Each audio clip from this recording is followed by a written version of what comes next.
and your blessing, which manifestedly is upon our lives every blessed day. That is why they want to kill us. That is why the British want to join those of them who don't know you to destroy your creation and your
org/donate.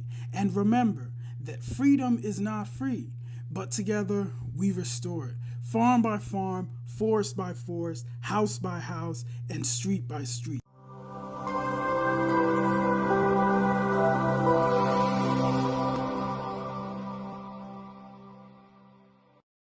You have President Northwest Muslim. You have Senate President Northeast Muslim. You have INEC Chairperson Northwest Muslim. You have Speaker of the House of Representatives Southwest Muslim. You have Chief of Air Staff Northeast Muslim. Minister of Defense Muslim North. Chief of Army Staff, Northeast Muslim. Inspector General of Police, North Central Muslim. National Security Advisor, Northeast Muslim. Director, National Intelligence Agency, Muslim North. Director General, SSS, Northwest Muslim. Comptroller General of Immigration, Northwest Muslim. Comptroller General of Customs, North Muslim. Comptroller General of Civil Defense, Muslim North. Comptroller General of Nigeria Immigration Prison Service, Muslim North. Acting Chairman of EFCC, Northeast Muslim. Chief Justice of the Federation, Northeast Muslim. Code of Conduct Head, Muslim, Northeast. Managing Director, Post Authority, Northwest Muslim. NIMASA, North Muslim. NNPC Managing Director, Northeast Muslim. Minister of Education, Northeast Muslim. National Universities Commission, Northwest Muslim. JAMB, Southwest Muslim, and so on and so forth. We can keep on going on and on. Someone has said that the top 20 positionings in NNPC is occupied from the same region as well. What comes to mind is there is no intelligent person and no qualified person from any other part of the country. There is no intelligent Shekiri person, no intelligent Ijo person, no intelligent Biron person, no intelligent Magavul person, no intelligent Tif person, no intelligent Idoma person, no intelligent Igala person, no intelligent Ibira person, no intelligent Ibibio person, no intelligent Anam person, no intelligent Efik person, no intelligent Ishan person, no intelligent Bini person, no intelligent person from no other part of the country that can be in any of those sensitive positions except people from one region and one religion. And people are meant to be forced to exist in peace under that kind of upside down, highly nepotistic, clanistic situation. And that is absolutely impossible. If it was a charm, it cleared. If it was a mentality bankruptcy, mentality is returned. It's impossible. There can be no peace in such level of inequality, in such level of brazen effrontery at taking a whole nation for granted. Nations of the world did not experience one over 100 of what Nigerians have experienced and scattered in pieces. Soviet Union is nowhere to be found. Yugoslavia was one country that scattered and splintered into 8 countries out of one country. Czechoslovakia splitted into 2. They didn't see 1 over 100 of what we are seeing. Nations in the world that are wise enough, that are multi-ethnic, did their best. The United Kingdom, even though it's a nation, has ethnic groups that took care of the ethnic groups and gave regional autonomy to the Scottish, to the Irish, and the Welsh. Switzerland has 4 ethnic groups, and they make their presidencies sit to revolve around these 4 groups. What is the solution to the situation in our land today if there must be peace?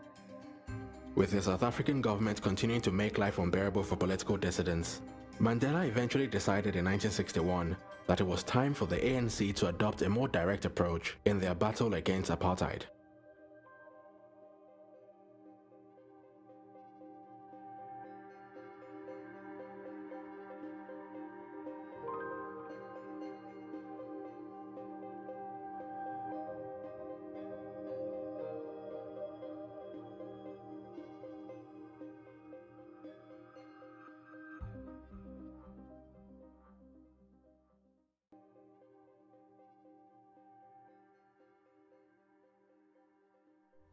There are many people who feel that the reaction of the government to our stay at home, ordering a general mobilization, arming the white community, arresting 10,000s of Africans, the show of force throughout the country, notwithstanding our clear declaration that this campaign is being run on peaceful and non-violent lines, close the chapter as far as our methods of political struggle are concerned. There are many people who feel that it is useless and futile for us to continue talking peace and non-violence against a government whose reply is only savage attacks on an unarmed and defenseless people. And I think the time has come for us to consider, in the light of our experiences in this stay at home, whether the methods which we have applied so far are adequate.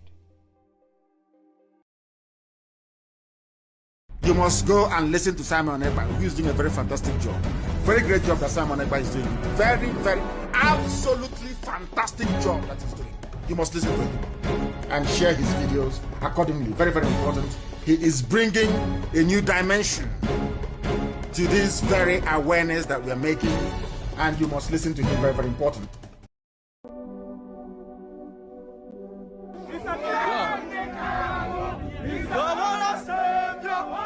In a swift reaction through a statement issued by the army, labeled the video clip portraying the alleged capture and killing of some Nigerian soldiers by Boko Haram terrorists on 10 December 2019 as false. The Nigerian army accused the indigenous people of Biafra of being responsible for the video on social media with the sole aim of plunging the nation into disunity. The army said, in quotes, preliminary observation of the video clip, even by the amateur, will reveal that the video was doctored and that the entire event captured on the footage were not an occurrence that took place at any point in time within the shores of Nigeria. While the military believed the video was fake and was masterminded by one Simeon Ekpa, calling on soldiers from the southeast region of the country deployed to the northeast to return to Biafra and prevent southeasterners from joining the military. The Nigerian army said the so-called capture and killing of some Nigerian soldiers by Boko Haram was state-managed. End of quotes.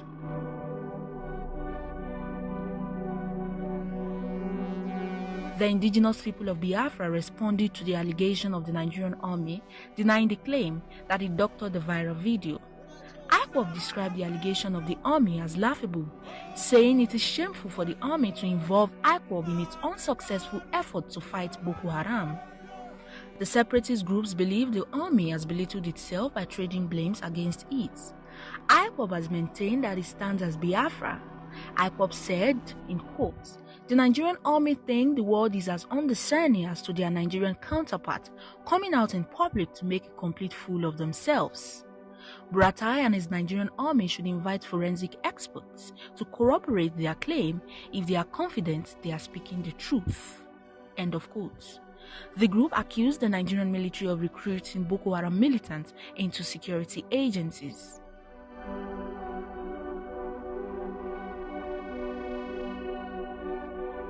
From an international security expert who spoke on the condition of anonymity because of his close relationship with the government, says the move by the Nigerian army could lead to more extrajudicial killing of Ekpa'S members. The video you are looking at is a new Boko Haram video of 10th December 2019. Today, they are about to be slaughtered, they are about to be killed. We are telling you to stop joining Nigerian military. Those of you who are serving the Nigeria Caliphate military from the old eastern region should, as a matter of urgency, resign.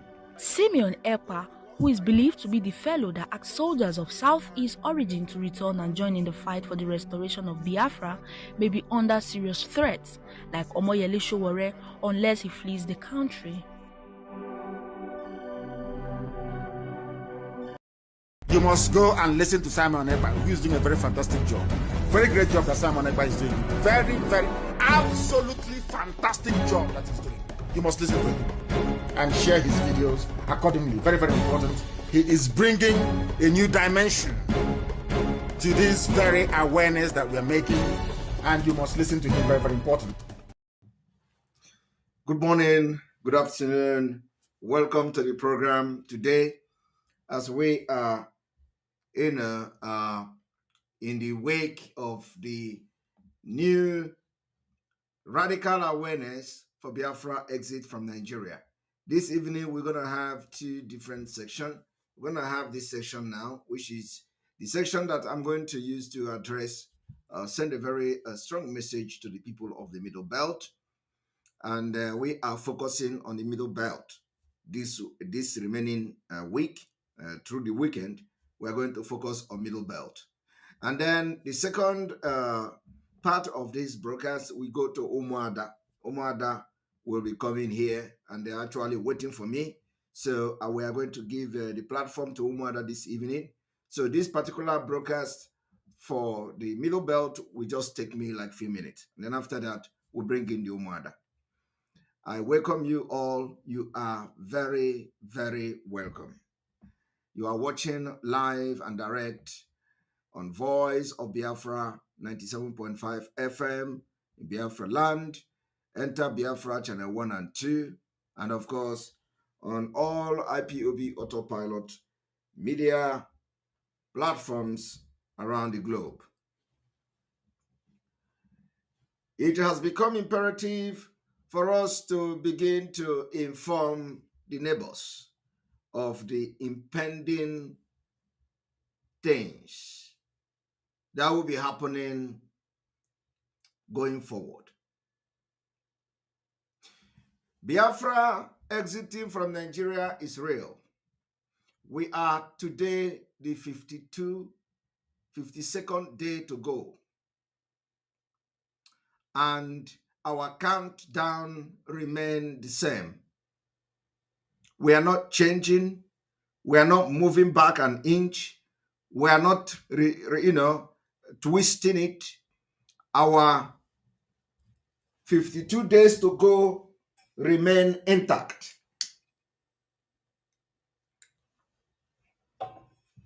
Somebody, you guys are reminding me about candle. I like it. Everybody is reminding me about candle. You know the importance of this candle. Thank you very much for reminding me about the candle. So, something also is missing, and I will be back in a few minutes.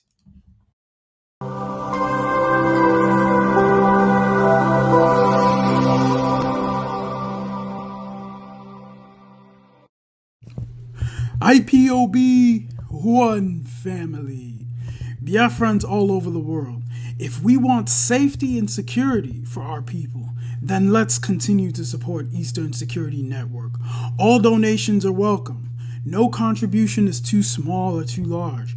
Do your part, knowing that freedom is in our hands, and together we must all rise to the occasion.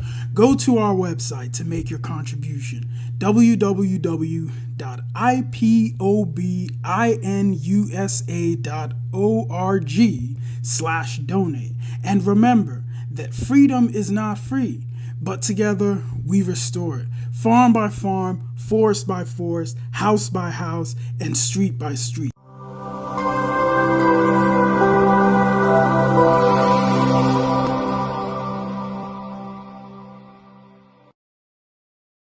Right. I want everyone to pay attention.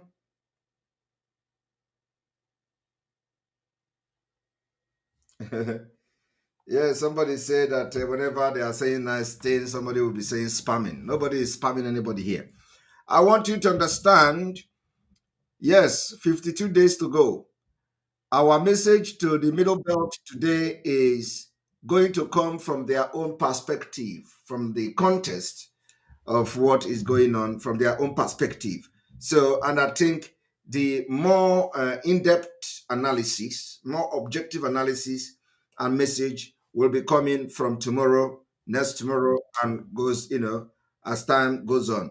The whole of this week, remaining week, will be focused on the Middle Belt. And I want everybody to pay attention to this, for you to understand that you don't wake up and channel your energy and your strength to the wrong direction.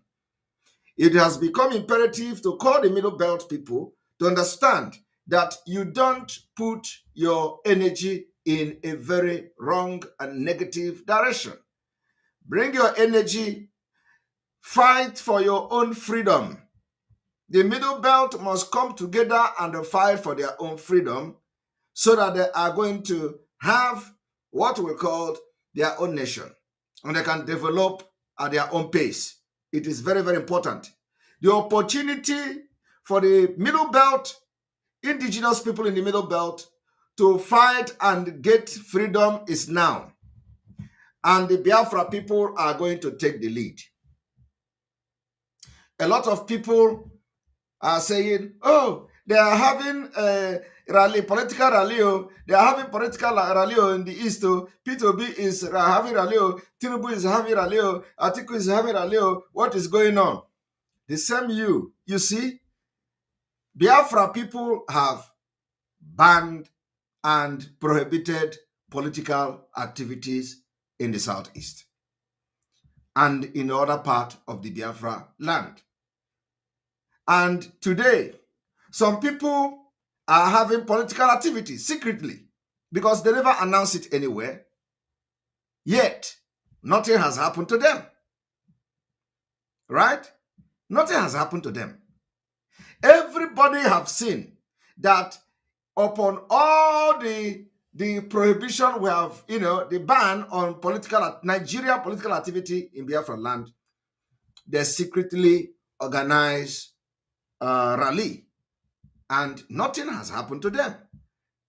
But any day, the other political party will begin to attack them. They are going to be calling Simon Ekpa. Any day, the other government will begin to attack them. That is when they are going to be calling Simon Ekpa. But you see, they did not announce the rally anywhere on social media. Did you see it? No. The only thing is that they belong to all this small group, to the group where they message themselves, and they message themselves, and then now, before you know it, rally is taking place. And they thought that Biafra people are not part of those groups. Biafra people are part of the group. So before you know it, they are organizing. What we know is that at least there is a date for the election. There is a date. Are they going to have the election in the secret? It is not cheating the people of Biafra that matters. It is not circumventing the rules being put in place by the people of Biafra that matters. So it is, how do you enter your exam hall? It is not about going in the night to read book. After reading book in the night, you come to exam hall in the morning. No, you are going to come to exam hall in the morning. It does not matter how you study. What matters most is that election have a date. Election have a date. Don't you have a date? Election have a date, and we know the date of the election. That's enough. So Biafra people ban political activities. Did you see anybody, any political party announcing their rally? They never announced it. All of them, they have their group where they belong to. 2,000 people, 3,000 people, they belong to a group. And before you know it, they say, don't say it anywhere. They sealed it. And bam. Not even about the Biafra people, but other political party, they are more scared of other Nigeria government Fulani-sponsored political whatever they toggery. That is what they are afraid of. They are not afraid of Biafras. They know their Biafrans have their own way of doing things. So when you see them, everybody is calling me, Simon Ekpa, oh, there is a campaign going on in Okpara Square. Well, we have made our announcement. That is the position of Biafra people.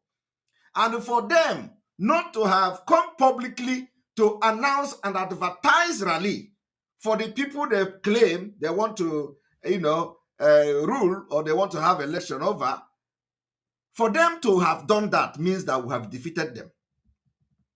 We have defeated them. Nigeria can never conduct election in Biafra land. I want you people to know this and have peace. Election can never hold.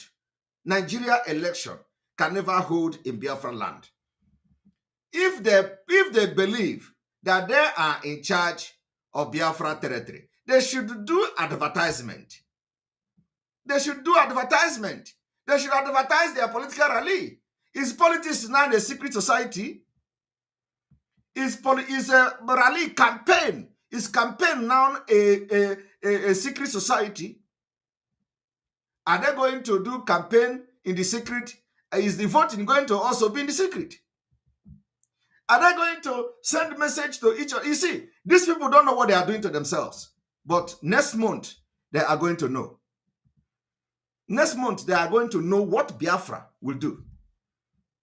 So if you are ready to be doing campaign in the secret, be ready to do election in the secret, so that nobody will know that election is taking place and you come to announce it. We are ready for all that. We have our own plan for that too. So I am calling on Biafrans to calm down. We have defeated them. We have silenced them. They no longer advertise political campaign. They no longer advertise rally. Only thing you do is to wake up and see that people are in the stadium and they are campaigning. Is that how Nigeria, is that how to do campaign? We have defeated them. We are in charge of our territory. Our territory is under control by the Biafra people, and we are proud to have achieved this.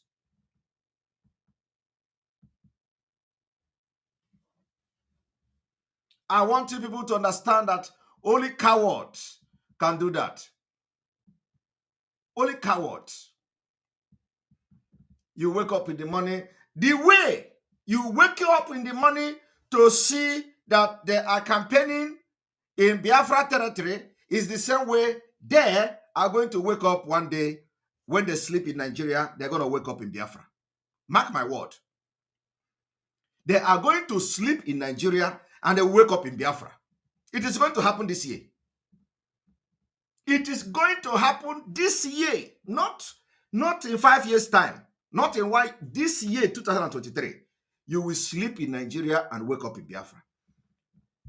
So I want Biafrans, those who are calling me and tagging me and all that, oh, political campaign, we have defeated them. Biafra has banned political campaign. So anything that you did not announce publicly, we don't care. It's not our business. We have defeated you. You didn't announce that you are having campaign. You did not create public awareness. The only people that are campaigning for you are the people you have in your secret group. And you tell anybody, don't tell anybody, don't make it public. Just come. Let us come in 12 o'clock tomorrow. Everybody, 9 o'clock in the morning. Everybody gather in Okpara Square. Is that how to campaign now? So anybody that is not part, who are you campaigning for then? People, the campaign mean to attract people that are not part of you. So if you campaign now, people are proud to say Obi is campaigning, Tiku is campaigning, Tinubu is campaigning in Anambra. You are a coward to be saying it publicly. You are a coward. Is that how to campaign? Is campaign now between yourself? Campaign is between you and the people. Come and convince the people. Convince the people. Organize campaign. You can't have it because we control Biafra land. And we will never allow any political activities to take place in Biafra. So what I'm trying to say this evening is that if you have a secret campaign and without unannounced campaign, unannounced rally, we know the date of the election. That is what matters. And that is why we say that our eyes is on the ball. What matters is that we know the date of the election. That is all. We don't care that you make a secret campaign and all that. But that's not what I'm here this evening. I'm here to speak to having defeated Nigeria. I want you people to be counting how we are defeating them. I want you to understand that what is happening now is a victory to Biafra people. It has never happened in the history of Nigeria, where a general election campaign is being done in the secret. we have defeated them.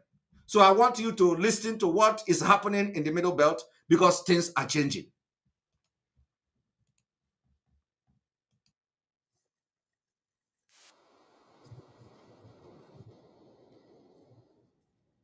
What's your take on that word?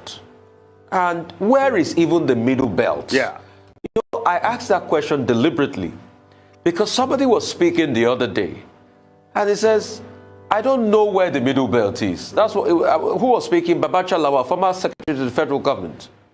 He said, I don't know where the Middle Belt is. Yes. Are they going to say we in Adamawa are the Middle Belt? Where is the Middle Belt? And what is your take on this idea of one North? Thank you very much. That monolithic North is dead and buried.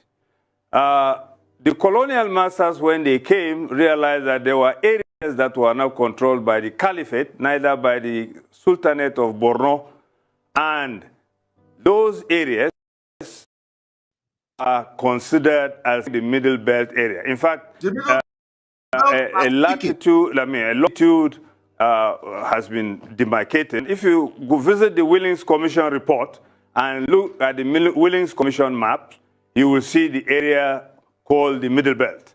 Not only that, the Willings Commission went around between 1957 and 58, conversing with Middle Belters from Zuru area in southern part of Kebbi, southern part of Kaduna, had sittings in Jos. In the northeast, where Babachir comes or hails from, they had sittings at Numan. So all these things have been documented to converse with the northern minorities as to whether or not a region should be created for the Middle Belters. It was the Willings Commission who told the Middle Belters that time that you belong or occupy the Middle Belt area of the North. And that's how the Middle Belt thing came about. Of course, the agitators at that time had a different name, but of course they ended up as Middle Belt. So for Babachir, a Kilba man from Adamawa, to say his area was under either the Sultanate of Borno or the Caliphate, he's wrong because it was never under them. So I want you to pay attention to how he is addressing them. Just the name, the way it is. Caliphate. Caliphate. That is the way to address them. The Middle Belt are now becoming bold to address this terrorist the way they are. Caliphate. Caliphate. And that is the area called the Middle Belt. So he's of course, he is from the Kilba nationality in Adamawa State. Much of southern Borno, the whole of Adamawa, Taraba, Benue, Nasarawa, Plateau, part Gombe, part of Bauchi, FCT, southern Kaduna, Kogi, Kwara, Kebbi, part of Kebbi, that is the Zulu side, Niger. All these were part of the areas considered. Now, if people migrated to occupy some people's land, it doesn't change the demography. The original people are still there. They are Middle Belters, and we call ourselves Middle Belters. The original people are still there. They are still there. They call themselves the Middle Belters. And why I am here to speak to the people of Middle Belt is that you cannot continue to nurse this wound. You can't. That place you are going, there's no road there. The opportunity is here for the Middle Belters to follow footsteps of Biafra, irrespective of what they did to us with Nigeria during the genocide war.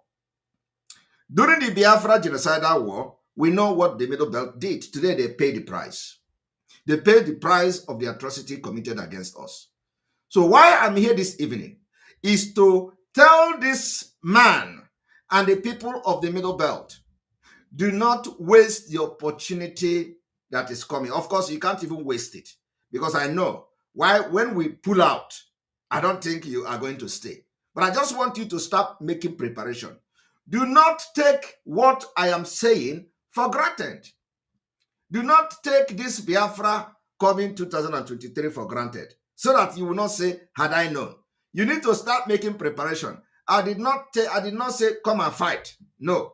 What I'm saying is that get ready. Once we start, you pull out too. I am not begging you people to come and fight with us. We are ready to fight Nigeria for our freedom. I am not asking you to come and fight because I know that you are not prepared. You are not prepared. I'm only telling you, I'm only talking to the Middle Belters today to take advantage of the atmosphere, to take advantage of the opportunity that the Biafra people will create from next month. Take advantage for your own good, for your own development, for your own freedom, for the freedom of your people, for your freedom of your unborn generation. Take advantage of what Biafra is bringing to your table. If you do not take what I'm saying very serious, you will regret it. Take my word for granted, and you will see what will happen to you. Get ready to exit Nigeria with Biafra people and any other nation that want to leave Nigeria. Get ready. I am talking to the Middle Belt. You are going to do very well on your own. You have natural resources, you have minerals, you have agriculture, you have food, you have everything. Pull out. Why? If you want to stay with them to be a slave, it is your choice. But let me tell you, once we pull out, we are not going to look at anybody. We will seal our border, and our border will be very tight. We are not going to, loosen up until every person in Biafra land become comfortable.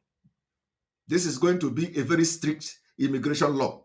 We are going to have a very, very strict immigration law that we will not look at anybody from anywhere until everybody in Biafra land become comfortable to create jobs for everybody. Before we look, that is what we are going to promise Biafra people. Immigration law of Biafra will be very tight, and we are not ready to look any face. We will solve our problem before we look outside. So you don't think that when we get Biafra, some of you will run. When they kill you, you run. Pull out. Use what we are going to create and pull out. The opportunity is calling you. Do not miss this opportunity. I want you people to listen to this man. And that is who we are. Now, the North, the British wanted the North to remain monolithic for some reason. They wanted it because they wanted to hand over power to the North. And they wanted and they handed over the power to the North. Now, you know how the North have treated you. And I don't think you will be very stupid and cowardly to continue to mingle yourself with the people that have treated you this bad. They use you to kill Biafrans, and today, look at where they are. Look at where you are. They only use you, they kill Biafrans in order to Islamize Nigeria and turn Nigeria into caliphate. We are not, it is only Biafra people that have been able to stop these people from turning Nigeria into Fulanized country. The Middle Belt is weak, very, very weak. And convince me that you have men. Convince me that Gowon and Co came from the Middle Belt. Convince me that you are not a coward, that you have men from the Middle Belt. Somebody was telling, oh, don't come and talk to Middle Belt. Who are you to address Middle Belt? You are all cowards if you cannot stand up and fight for your freedom. All the people, Middle Belt have no men, except this man who is summary courage to talk, but now going to a wrong way. I am only trying to now bring him back to the right path. You are going to, going towards a very wrong direction with a very well-tabled history of the Middle Belt, indigenous people in the Middle Belt, and then you want to now align with the South. We are not interested. We are not interested with alliance of anything that has to do with Nigeria. Don't align with us. No, we are not interested in your alliance. How are you going to bring alliance for a better Nigeria? It is not going to happen. We are now fighting for survival. So all this your political gimmick of come alliance, we are now forming this alliance with the South. No, we want development. You see, let me tell you, if you form alliance with the Southern Nigeria, the terrorist Fulanis will continue to fight. They will continue to make Nigeria ungovernable. They will continue to create more insecurity. And you can't kill all of them. You can't kill all of them. So we don't want to continue to fight. It is not a must that we are going to be in the same country. I am just telling you now to save the future of your generation. What we want to do is that everybody go their separate way. That is going to be the only solution to Fulani killing. Because by then, the interest, what they are fighting for, that thing that is making them to fight and kill people in Nigeria have been disintegrated. They will not come to your land without your permission. They will not come to Biafra land without permission. That is it. You can be able to protect your land, decide how they live in your land, decide how they enter and how they exit. So if you form alliance with the Southern Nigeria, how have you formed alliance? How will your alliance end the terrorism that is coming from the Fulani Caliphate? Caliphate, like you rightfully said. They used Middle Belters to beef up the population of the North before independence. And though before independence, if you look at the population, go back to history, all these things are there. You can Google and see. Yes. The Southeast and Bamenda had the highest population, Okay. followed by the Southwest and the North, that is including the Middle Belt, had the third population in terms of numerical strength. However, the British wanted to hand over to the North and therefore denied the Middle Belters a region for themselves. Okay. Though after independence, the southern minorities were given Midwestern region. Okay, the truth is coming out. The truth. That hidden history that nobody wanted to talk about. Do you think that this man just knows this history today? Do you think that this man will just know this history today? This is the history that has been hidden many years ago. Yet, this man that is talking now come from a region, the Middle Belt, and the governor of the Middle Belt are having meeting with the northern governors. I have been shouting about this particular thing for a while. I have been shouting, calling Governor Autumn to stop going to meeting of the Northern Governors Forum meeting. How long did you hear that they had, there was a meeting like a Northern Governors Forum? When did you hear it? When did you hear it last? I am asking you. When did you hear last that there was a meeting of the Northern Governors Forum and a jointly issued statement? You didn't hear that for a while, right? That is the crisis that the Biafra agitation, the eye-opening has. I know that after this broadcast now, they are going to call a Northern Governors meeting to just say one thing or the other. I know they are going to do it. Even if Governor Autumn didn't go, they will say he sent the representative. If the governor of Plateau did not go, they say send them. I am telling you, there has never been governors of the North, the Northern Governors meeting for a while. You don't know the reason. The reason is that the fire of Biafra is burning everywhere. So I have come to call this man to order, to understand that he shouldn't channel this energy to a wrong cause. The wrong cause is to join alliance with the Southern Nigeria. It doesn't need to do that.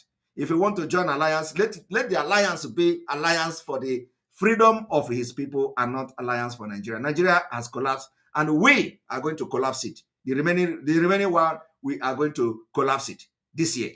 Also political consideration, which now we know as used just to whittle down the strength of the Southwest. But all the same, we who consider ourselves Middle Belters going down history and memory lane are saying we are not Northerners. All right. We are Middle Belters. Exactly. Stand by it. You are not Northerners. That is the truth. Stand by it. Today, they have divided you. They take one part of you and join the other part, just like they did to the Biafra people. They share this one and share that one, divided you, and then they want to hijack you to become Northern Nigeria. So we are happy that there is, a good step towards good direction. The step is that you have now realized that you are not a Northerner, and you can be proud to come to a national television to say that you are not a Northerner. That is a breakthrough. So I want to encourage you, after this breakthrough of summoning courage to announce that you are not a Northerner for the very first time, you have to now begin to channel this energy towards the right direction, which is a total freedom of your people. You are going to do better. And we are going to become a very good neighboring countries. We are going to be a good neighbor. We will do business together, help each other, even help you with oil and everything, and our natural resources. So don't be a coward. After identifying and making this such bold step, you come back again to say you are forming an alliance with Southern Nigeria to fight Fulanis. If you take power from them, have you taken the power of terrorism from them? If you take power away from Fulani, did you take the power to commit terrorism? The answer is no. Have you taken the power? You do not know what is happening. If you take power from Fulanis, they will become more brutal. They will become more deadly. The more deadlier terrorist group will come out, even deadlier than Boko Haram and the Meete Allah. Have you taken that power away from them? The answer is no. And for the fact that you don't have a border protecting you, it is called an open field. An open field. What you need now is not a political power. What you need is a total freedom to protect your borders. That's all. Develop and begin to work on your development at your own pace. You don't need political power. Political power does not solve the IDP camp problem in the Middle Belt. Middle Belt is the most ravaged, region in entire Nigeria. And the North has always considered us that way. Anyway, when it comes to such consideration as North, they say all of us as North. But when it comes to appointments and other considerations, they don't consider us as North. Yeah. So why should this... Are you hearing it? Woto woto everywhere. The woto woto is everywhere. The dragon fire is burning everywhere. This man is now confessing that not to use them, and when it comes to appointment, they will remember they are Middle Belt. When it comes to dog, they will remember that they are not. The truth is coming out. So why would you want to be part of a country like that? Now, first of all, he should understand that as far as this particular demographic change that they have actually done by themselves, because they are changing demography. The reason why they created the Middle Belt and share the land to other parts that are not Middle Belt is to change the demography. For the fact that this man recognized that particular demographic change, he has made a mistake. So first of all, you have to nullify it. Nullify the Nigeria setup, nullify the Nigeria arrangement, and begin to have in your mental state the original region, original map of the Middle Belt that the British came and dismantled in order to favor the Fulanese. I am advising the Middle Belters and this man to begin to now prepare their map, original one before the demographic change. Because we are bringing this thing, we will force everybody into war this year. Do not say I didn't say it. We are going to force you. If this freedom did not come in peace, we will force all of you in. And you need to begin to define your map, where you belong, who belong to you, and who do not belong to you. So that original map, it has come to that point. So anybody that is talking about, any election is wasting his time. We know the date of the election, and we are going to seal Biafra land. It is going to be open war. We are going to fight war. This election will not hold in Biafra territory. I want everybody to pay attention to what I'm saying. Don't take it for granted. Biafrans are ready. You can see it everywhere is cold. Biafrans are ready. And we are happy that after we challenge the INEC, after we challenge them with more superior argument, very objectively, Shame couldn't allow them to postpone the election. We pushed them and showed them where they fall. I am telling you, what we are doing now is mind game. We control Nigeria. I put Nigeria, I change Nigeria naka. We control Nigeria. Nigeria is in our palm. We know how to press the button. We know how to press the button. And we know when we press the button, we know the result we want to get. You see how we press the button about postponement of election? You see it? They came, giddy, giddy, giddy, giddy, giddy, giddy, giddy, and they say, insecurity, insecurity. We told them it is a lie. It has nothing to do with insecurity. And that statement is official. That the reason why you want to postpone the election is because of the momentum the Biafra exit has gained so far. So you are scared. It has nothing to do with insecurity. We went further to accuse them of postponing it in order to commit genocide in Biafra land. That's a very heavy one. Some of you don't know what we are doing. You don't know how this game is. We are into an international politicking. This is what we call politicking in freedom fighting. Because the way we are fighting this freedom is not the way anybody, any country has ever fought, because Nigeria is completely different. That's why we said we are using what we call a multi-dimensional approach. We are involving international politicking in this game. Chess. So we told them, the reason you want to postpone the election is so that it will leverage you, it will give you the opportunity to come and continue to commit genocide in Biafra land, to see how you can compel people into voting. And let me tell you, go and mark this date. After these brokers are making this night, they may reconsider postponing that election. But believe me, you know, you people we know Nigeria very well. Mark today's date and mark this broadcast. After this broadcast tonight, before the end of this month or the beginning of next month, you are going to see how they will postpone this election. 1 month or 2 months. Believe me, I am telling you, you don't know, but we are going to be following them. So we made sure that we beat them in their own game. They came and announced, oh, insecurity may disturb the election. Bam! We brought it on them. The Nigerian government, they will say, oh, all these boys, all this small boy, look at this is an insult. Let us not fall for this trick. Federal government of Fulani, they release statement.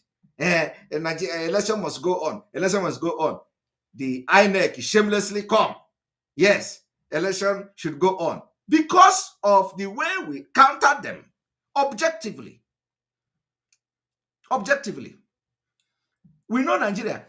Nigeria are mumu. The people that are making decisions for Nigeria, they are all mumu. They are predictable. You can predict what they want to do, because the bright people, the people with brain, don't get involved in decision making in Nigeria. That is the problem. So you can easily predict them, what they want to do. And that is how we studied them, and we are doing exactly using what we know about them against them. So you are going to see that before this election, don't be surprised. They are going to announce that, oh, yes, there is an issue with a faulty machine. They can use something else. They may even cite insecurity. Who knows? They may say that, yes, we need to reassess the insecurity again. They may say, okay, no, I am telling you, go and mark my word today. Go and mark my word. I'm not a prophet. I am not a prophet, but I know the day Biafra will come. It don't make sense, right? I remember 1 year ago, the first day, or almost 2 years now, the first day I made the pronouncement. I know the date Biafra will come. Oh, he's a scammer. He's a scammer. Who can? Mazinam the Kanu did not know the date Biafra will come. Oh, look at this guy. Oh, he's desperate. Oh. They are not attacking me with that because actually I have given them a date. Okay?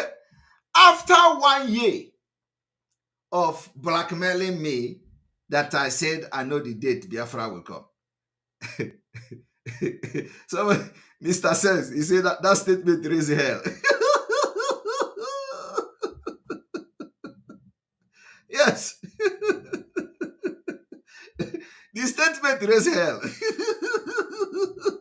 you know, people without vision.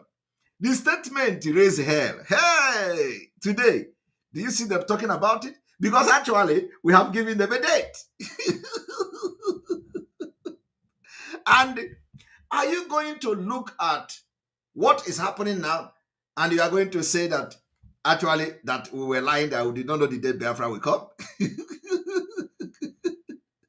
I was telling that, the stupidity, all this illiterate in the struggle that doesn't have, their critical thinking did not develop. They don't know that when you are in a struggle like this, you have to already plan what is happening, what is going to happen in 2 years' time, or at least 4 years' time. You need to have planned it. How you are going to free your people, you need to plan it 4 years ahead. Follow it and see how things are going to, affect your plan, and you are going to reshaping it, change it to make sure it falls into the template you are using. They don't know all these things. They don't know that it is not only a nation that you build, many years ahead of time. One thing I learned about Finland, is not just about Finland have a very good system. Finland have good educational system. No. One thing I learned about Finland is that in this country, we make decision for 2030 already. We are working on 2030. We are working on 2030. We know what we want to get in 2030, and we are going to work towards it. So when I told you I don't want to fight Biafra more than 5 years, you think I am joking? You think that after 5 years, I will back down without achieving Biafra? No. I told God and the man said, Nnamdi Kanu, I don't want to fight Biafra more than 5 years. What did these idiots and criminals do? They say, he's running speed. Simon Ekpa is running speed. The guy is running too speedy. Calm down. It is not like that. I am not into Nemweke. If you think that life is slow and steady, you are not talking about me. They say he's running speed. Where is he running to? You too, they run speed. Like all those big mouth. In the big mouth. And I know big mouth will big thing. No crucify me. Kamsa Igbo. I know Nandi will nekute ọnụ. Will nekute ihe. You know what is nekute ọnụ? Maka when you're on social media. When you're on social media. Ọnụ ha buru ibu. Ọnụ ha dị ka ọnụ fish n'olu Jona. Ịghọtago? Ọnụ ha dị ka ọnụ azụ n'olu Jona. And anụ mụ na onye ọbụla na onwe ndị ụmụ nwoke ndị arụrụ ala bụ ihe eji ama, ihe eji emeshọ, ihe eji emeshọ ihe ebu n'ahụ bụ ọnụ.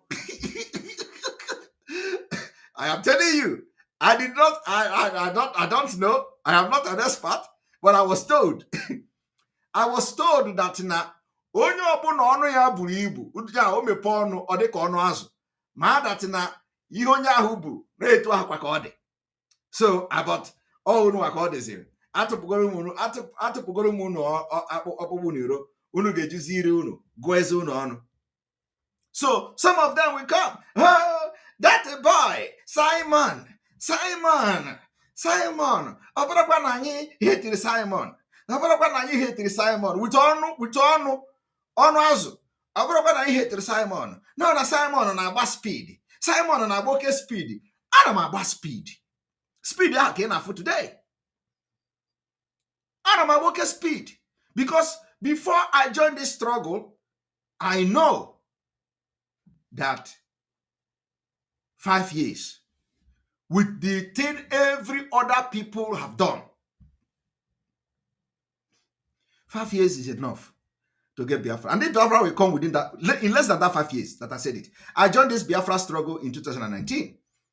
From 2019 that I joined this struggle, where is the 5 years? 5 years is next year. But today, we are getting that Biafra this year. So it is not up to 5 years. So we are going to be running speed. I want you people to understand that every single thing I have said with this mouth will always come to pass. You may not see it now, but as time goes on, you are going to see it. Look at when I started shouting, I know the date Biafra will come. No. Look at when. You know, today, they actually see that, yes, so it's like this thing is happening, you know.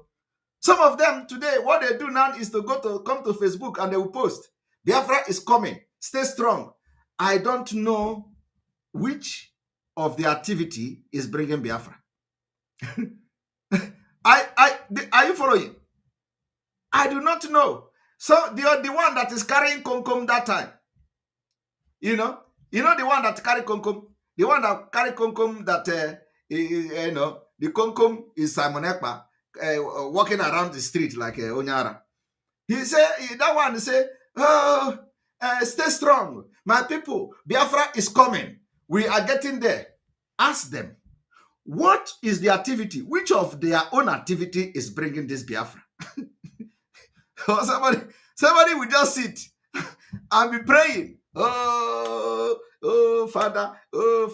And then after that, he will come out and say, Biafra is coming. I saw it. Ask them. If they tell you that Biafra is coming, ask them question. Which of your activity is bringing this Biafra? Which of your activities today is bringing this Biafra? Attacking, you know that Simon Ekpa is Nigeria. So attacking Simon Ekpa is bringing Biafra. And maybe it is even true. Who knows? Maybe the attack on Simon Ekpa is bringing the best out of Simon Ekpa, for Simon Ekpa to fight Nigeria with everybody that follows it, with all the Agbara that follows Simon Ekpa and Omada and Co. You can never tell. Maybe they say, attack Simon Ekpa. Once you attack Simon Ekpa, you are getting Biafra. So somebody will not be doing anything. Somebody will not be doing anything. And every day, they will come to post on social media, Biafra is coming, be strong. And they are not doing anything that suggests that they are, getting Biafra. Or they are doing any activities that will bring Biafra. Nothing. Absolutely nothing. But they are leveraging on what we are doing. They are leveraging on this particular, I know the date Biafra will come. They are leveraging on the number of the countdown. They are leveraging on no election. They are leveraging on everything we are doing. Because it doesn't make sense to me. When somebody don't do anything, he will come to tell you Biafra is coming. Coming through what? Coming how? Let us listen to this man. As hypocrisy continue, let them just say, we are Middle Belters, they are Northerners. Let everybody be who he is. Yes. We are not ashamed of being other considerations. They don't consider us as North. Okay. So why should this hypocrisy continue? Let them just say, we are Middle Belters, they are Northerners. Let everybody be who he is. All right. We are not ashamed of being Middle Belters, because we are proud of our history, Exactly. of our ancestry. Exactly. And our motto is our land, our people, our heritage. Right. So we are not ashamed of who we are. Exactly. So let the North play its game as Northerners. We Middle Belters will play ours as Middle Belters. That is where you get it wrong. Yes, you can play your game as a Middle Belters, while the North play their game as Northerners. That's a very good way to start. But from here, what you are going to say is where I have problem with you. And I want everybody to listen. But after the British handed over power to the North, and the North continued to play a dominant role, whether it was within the military or within civilian administration in the polity and politics of Nigeria, we in the Middle Belt felt, look, we cannot remain second class or second fiddle in this game. We have to assert ourselves. The founders of the Middle Belt movement in the 50s also did something similar. They realized, yeah. Did you all hear that there was something called the Middle Belt movement? The founders of the Middle Belt movement. Now ask them now, where is this Middle Belt movement? What is the objective of the Middle Belt movement? The North hijacked them, turned their brain, and used their brain to do suya. Today, they are coming back to normal. Yes, we are not part of the northern hegemony. We are not part of the caliphate, but we have to assert ourselves in where we found ourselves. Why? Because the British, through indirect rule, brought these nationalities in the north under some system which was alien to us, to the extent that some of our traditional titles had to change. Some traditional titles which had traditional names had to change to either Emir or Emirate or whatever because of the dominant north. While the people in that emirate are either traditional worshippers or Christians. So all these are distortions created through the indirect rule foisted on us by the British. So today we are saying, look, enough is enough. All right. You can't continue to remain docile in the same position all the time. Okay. You see a better position, you move to a position. And because that is wrong. There is no any better position that the Middle Belt will move to now other than their own freedom. This is where I have problem with this man. Okay? The better position that the Middle Belt should move now is to follow our footstep and move to their freedom. There is nothing like moving to a better position of forming alliance with Southern Nigeria. You are going to be left alone. Fight for your freedom. That is the best thing you should do now. Start putting your house in order because we are leaving. We are pulling out. Let it not come to you as a surprise. Of that, we believe a better position now is partnering with people in the South. Okay. Partnering with people in the South is not a better position. We are not fighting for power. We are not fighting for resource control. We are fighting for the right to be alive. We want to live. So if you partner with Southern Nigeria to win presidency, you are not going to contend the war that the caliphate, the people you are pulling yourself from now, is going to bring to you. Remember that in the Southern Nigeria, the people you are partnering with are their stooge. The people you are partnering with are the people who are very loyal to the people you are pulling yourself from. I want this man to understand that. You are pulling yourself from Northern Nigeria. You want to form a partnership in the South. Why the people you are forming a partnership with in the South are the servant of the people you are pulling from the North. Are you aware of that? You don't know. You are not aware of that. And the people that you are forming partnership with in the South are the most stupidest. They are the most idiotic people that they can even use you to get power and still go back to North. And this North you put out now, and they will betray you. They will betray you. It has happened in the past. Because the people you are trying to form alliance or partnership with are what we call the stooge of Fulani, the stooge of caliphate. So how do you deal with that? That you summon courage to understand this. The people in the South you are talking about, have they summoned courage to pull from the North? All of them have northern candidates, Fulani candidate. Why did you see anybody from Middle Belt as a presidential running mate of anybody?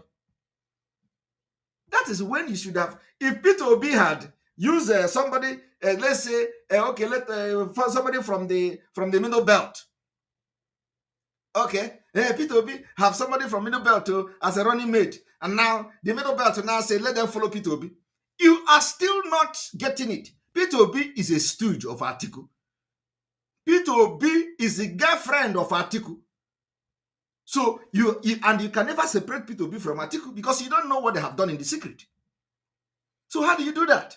Peter Obi can, because of Atiku, betray all of you after, you give him support. Because he is our Peter Obi. We know him very well, more than you people. We know him. So now it is us that will tell you who Peter Obi is. So now you want to form alliance with people that are loyal to the people you are pulling from. Does it make sense? It does not make sense. And that's why I say it is very important that I send this message to the people of the Middle Belt. You are doing a very big mistake if you say you want to partner with the South. The people you are partnering with are the indirect rule of the Fulani Caliphate you are pulling away from. The same thing the British government is doing to you is the same thing you want to do now by pulling out from the North, going to partner in the South. The South you are partnering with are the indirect rule of the North. Every politician today in the South is being used by Northerners to carry out their agenda in the South. So why would you do such mistake? That is why it is very important. We know that you don't have what it takes. You don't have the balls. You don't have what it takes to do whatever you want to do, but we say, take advantage of us, what we are going to do. Take advantage of it. Once you hear pakara, pull out. And let us do this thing van, once and for all. Do not do the mistake of forming partner with the South. They are going to betray you. Because all of them are the indirect rule, the indirect appointment, the administrators of the Fulani Caliphate. So it is robbing Peter to pay Paul. Igbo people used to say, Welewu manyodo. Now welodo manyewu, all the same thing. Which means bring a leash to put on the neck of a goat. And bring a goat to leash the goat. They are all the same thing. It is how you say it. So pulling from the North and joining partnership in the South. The people you are joining partnership are also indirect North.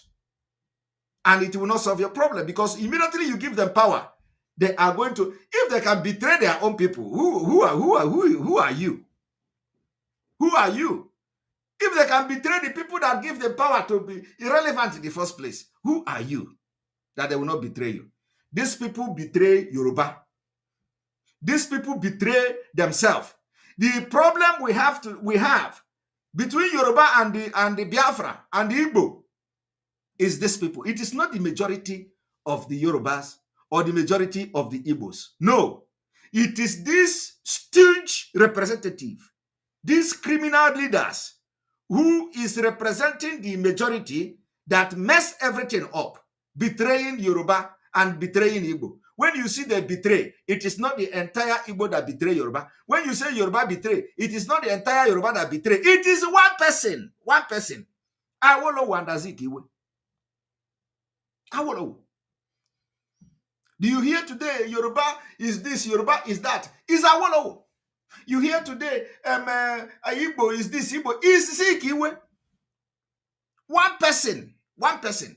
So you don't do that. Because when they are going to betray you, the people that you are talking with will not be there.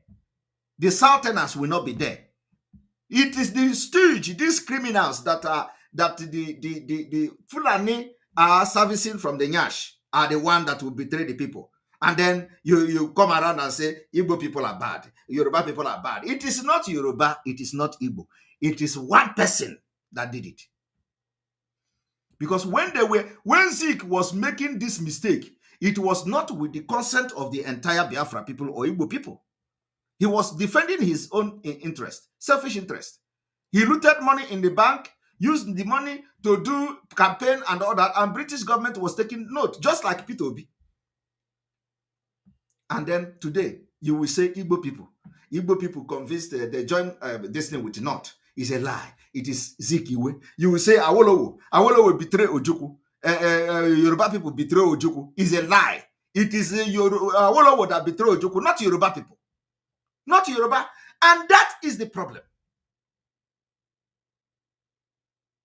If you talk, they tell you, look, Yoruba people are bad. They betray. Was it a collective Yoruba people decision? Was Yoruba people there when Zikiwe when Awolowo was released, was freed from the prison to go and declare Oduduwa nation? The answer is no. Sometimes we don't just listen to what nonsense these people are telling us. We have to think by ourselves. The time that agreement was reached in the prison, while Awolowo was in the prison, was it a collective of decision of Yorubas for them to go back and declare Oduduwa nation? The answer is no. Awolowo made that decision by himself for his own selfish interest. They promised him he will be this, he will be that. He made a decision. Tomorrow, the Biafra people, they say, oh, Yorubas are betrayer. Yorubas have betrayed also. But during the Biafra war, every person that was in Lagos, every Biafra that was in Yoruba land, nobody was killed. Nobody was killed. The people that were in Lagos, they were all safe. Did you hear of Biafra being massacred in Lagos? I am asking you. Did you hear of that during the Biafra war, the Biafrans that are in Lagos were massacred? I want to make this particular point very clear today. They use this thing to put enmity between us and Yorubas. Yorubas are not bad people. You people are the most wicked. Biafra people are most Igbo people are the most wicked people. Very treacherous people. When during the Biafra war, were anybody killed in Yoruba land? I want to ask you a question. Can you be bold enough to answer me? Were any Biafran, were any Igbo man and woman killed in Lagos or any part of Yoruba land? Nobody will ask this question. I don't think anybody has actually asked this question anyway. But let me tell you, nobody was killed in Yoruba soil. No Biafran was killed in Yoruba soil. So if no Biafra was killed in Yoruba soil, why do you then say that Yoruba people are bad? Because the people that wanted to bring enmity between you and Yoruba have to give you a narrative and you cannot think by yourself. Today, even those who have never done any business with Yoruba will be telling you Yoruba, Yoruba, Yoruba. This Femi Fani-Kayode betrayed every is a chameleon. Call him a name. Call him a name. That Femi Fani-Kayode, you are a chameleon, not Yoruba. Asiwaji Tinubu is doing what he's doing today, hating the Igbo. Call him a name. You hating the Igbo. Tinubu, you are bad, not Yoruba. Somebody say here you have a proof to give me. If you have a proof to give me, I also have a proof to show you that during the Biafra war, at least the one I have seen, if you see evidence where Yoruba killed the Biafrans in Yoruba land during Biafra war, where they slaughter, they say, this one is a Biafra, kill him. If you see the evidence, bring it. I will also bring the evidence of where Biafra people were being interviewed in Lagos, including Ben Nwonwu. What is the name again? Is it Ben Nwonwu or something? The one that have the sculpture, the art guy. He was worried about his car. It was in Lagos. Many Biafrans were being interviewed in Lagos.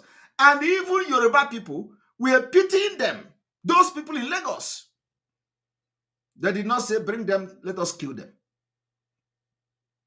Somebody say 300 Biafra officers were killed. You are not talking about coup.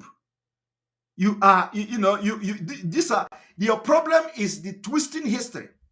Like when Ironsi also went to Yoruba land, you can't, that is not a Biafra war. I'm not talking about coup. I'm not talking about when you are serving Nigeria and you go to Yoruba land in Lagos and other or Ibadan. When Agu Ironsi also, they come there to capture you. That is not Biafra war. I am talking about Biafra war. Biafra war. During Biafra war, I'm not talking about coup, but when in the heat of Biafra war, where you will capture Igbo people and say, oh, this is Igbo. Biafra war is going on, kill him. The people that are already actually seeking refuge in Lagos. But in the north, they were slaughtered.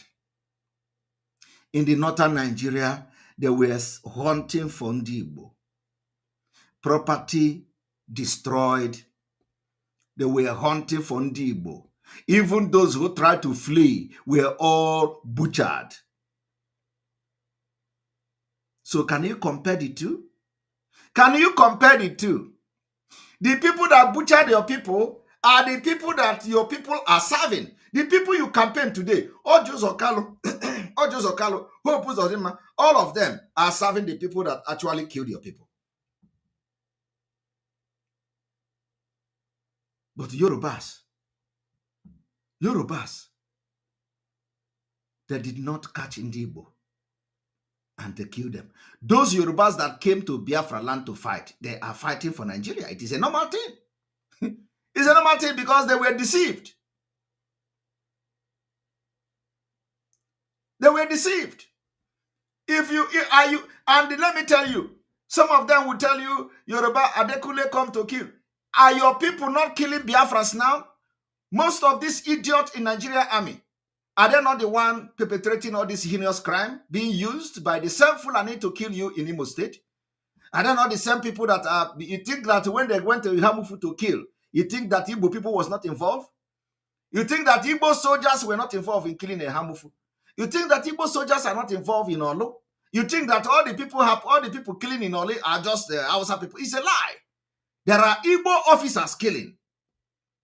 Because some of you will come, instead of you to face the reality that you have a problem, you will come and they say, oh, Yoruba Adekule was the one who murdered Biafrans. Today, your own brother is serving in Nigeria army and he is participating in the Bubago, killing you.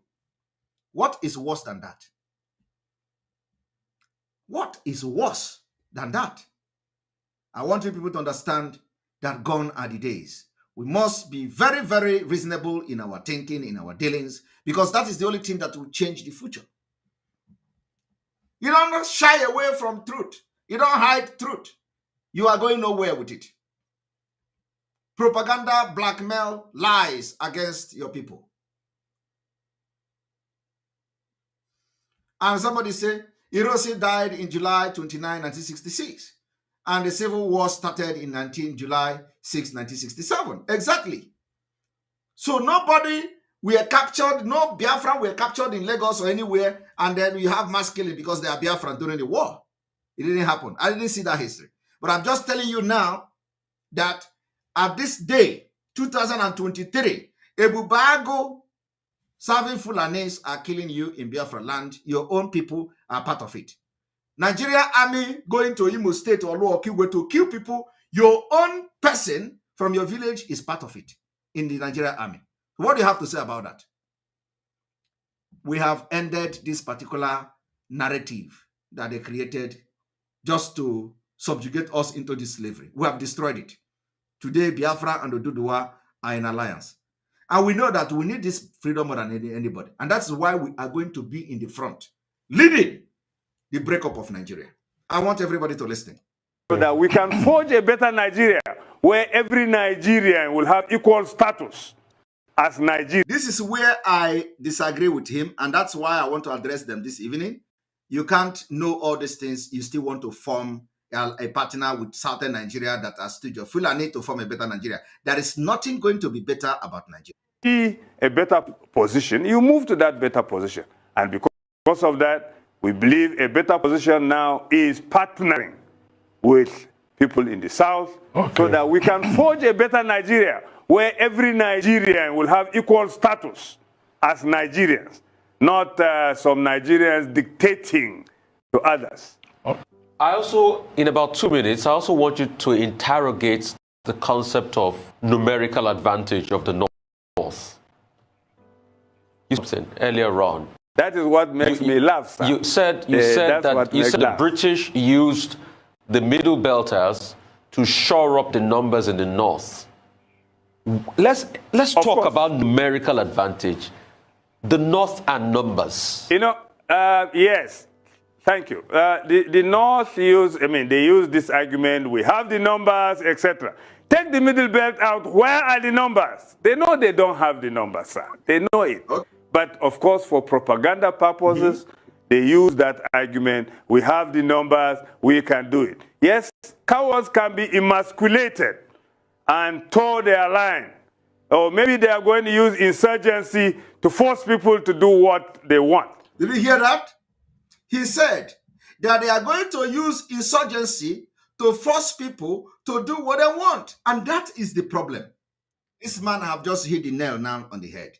Now, or hit the head, you know. The point is that you are forming alliance with the South. Now, just for this, now your eyes is open.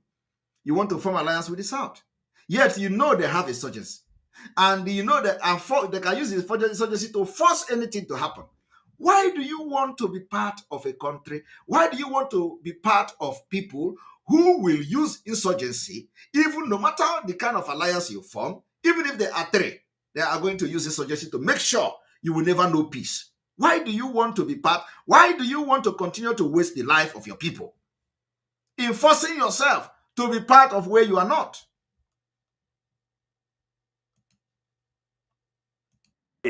But of course, for propaganda purposes, they use that argument. We have the numbers. We can do it. Yes, cowards can be emasculated and toe their line. Okay.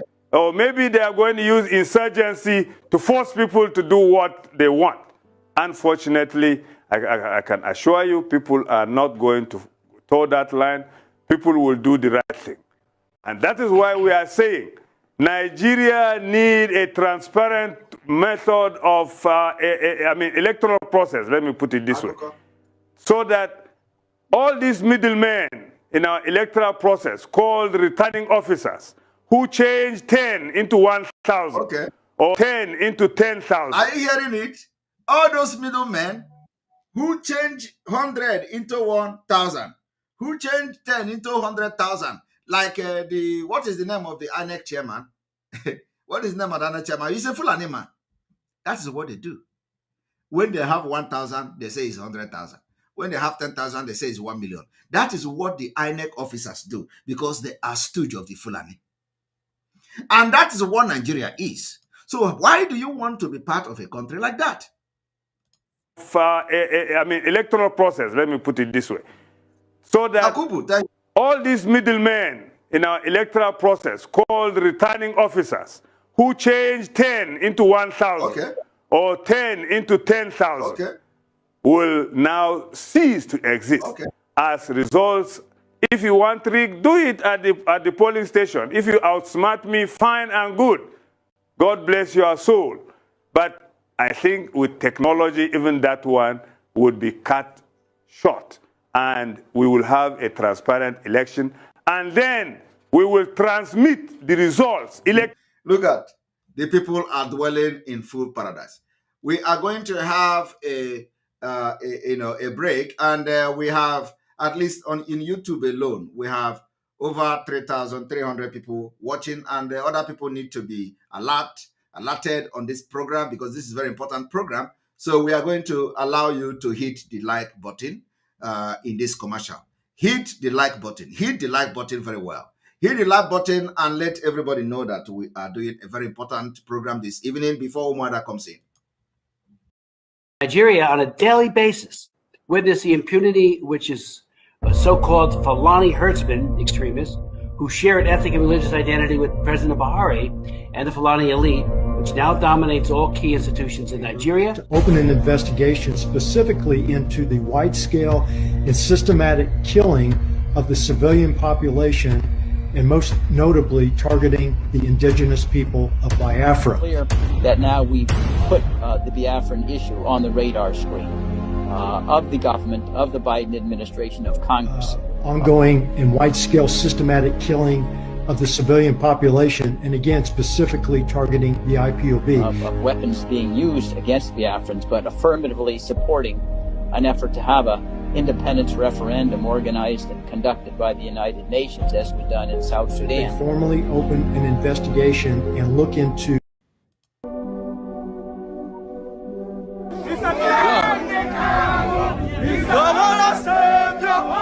In a swift reaction through a statement issued by the army, labeled the video clip portraying the alleged capture and killing of some Nigerian soldiers by Boko Haram terrorists on 10 December 2019 as false. The Nigerian army accused the indigenous people of Biafra of being responsible for the video on social media with the sole aim of plunging the nation into disunity.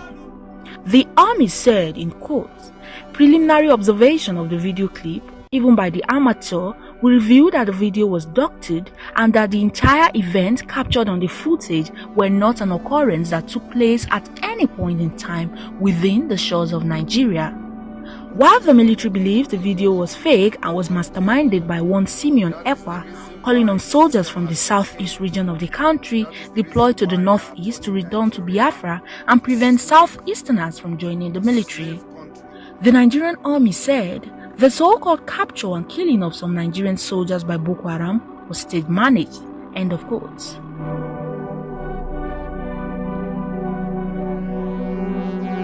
The indigenous people of Biafra responded to the allegation of the Nigerian army, denying the claim that it doctored the viral video. IPOB described the allegation of the army as laughable, saying it is shameful for the army to involve IPOB in its unsuccessful effort to fight Boko Haram. The separatist groups believe the army has belittled itself by trading blames against it.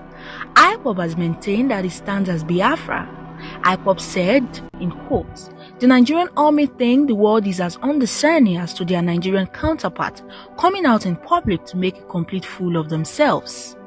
Buratai and his Nigerian army should invite forensic experts to corroborate their claim if they are confident they are speaking the truth. End of quotes.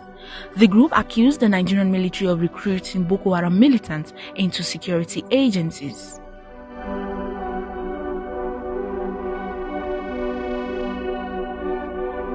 From an international security expert who spoke on the condition of anonymity because of his close relationship with the government, says the move by the Nigerian army could lead to more extrajudicial killing of IPOB members. The video you are looking at is a new Boko Haram video of 10th December 2019. Today, they are about to be slaughtered, they are about to be killed. We are telling you to stop joining Nigeria military.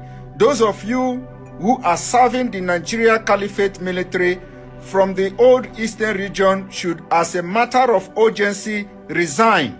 Simeon Ekpa'S, who is believed to be the fellow that asked soldiers of southeast origin to return and join in the fight for the restoration of Biafra, may be under serious threats, like Omoyele Sowore, unless he flees the country.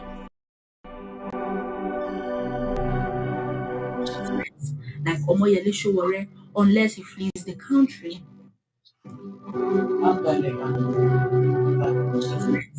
right, everybody must be quiet. Amazoka, you're streaming it here. Yeah. All right. Yes, I just turned it off. Okay, one moment. Let me just conclude. Let me just conclude, and then I will bring you people in. All right, we have Umuada here, and so I want to use this opportunity. I want to use this opportunity to thank one of German lady that is doing a very good awareness, creating a very good awareness in Germany for this Biafra, and her name is Jutta. Jutta from Germany. I want to appreciate you for what you are doing for the Biafra people and for humanity. The service you are doing for Biafra today is also a service to your nation, a service to the European Union, a service to Europe and to the West. Because if Nigeria did not disintegrate, Nigeria will continue to be a serious threat to the existence of Europe. So, Madam Jutta from Germany, I want to appreciate you this evening specifically for what you have done in the awareness for Biafra within the German territory. Thank you. All right, Umada is here, my fellow Biafrans. Tomorrow we are going to continue with the Middle Belt, awareness.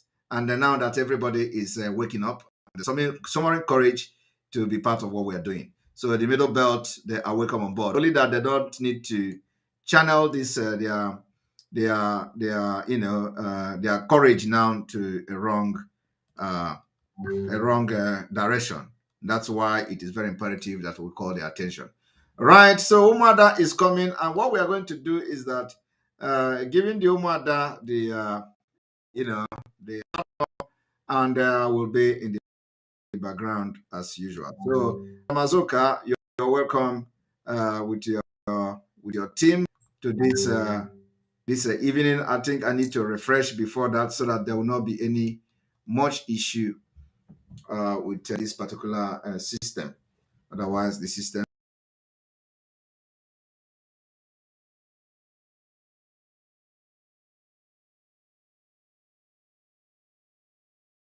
All right, and here we go.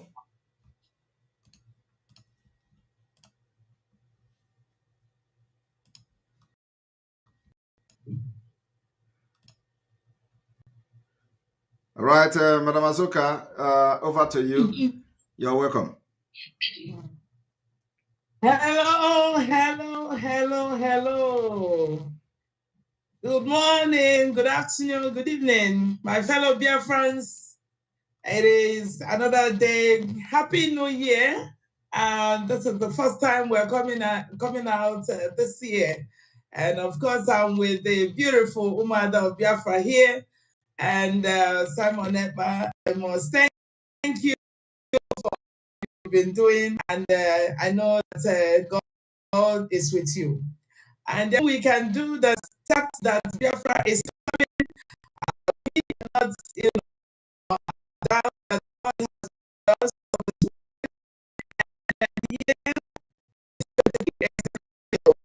and how the federal government of Nigeria, are positioned themselves. And I want to thank each and every one of you personally who were with me all the time, all the turmoil, everything that has got wrong. Every of you, the called, every of you were in prayers. Every of you that chatted me, I want to say I am so grateful, and I was so excited because still excited because I feel that the people of Biafra, never forgot why and what we are doing for the restoration of Biafra.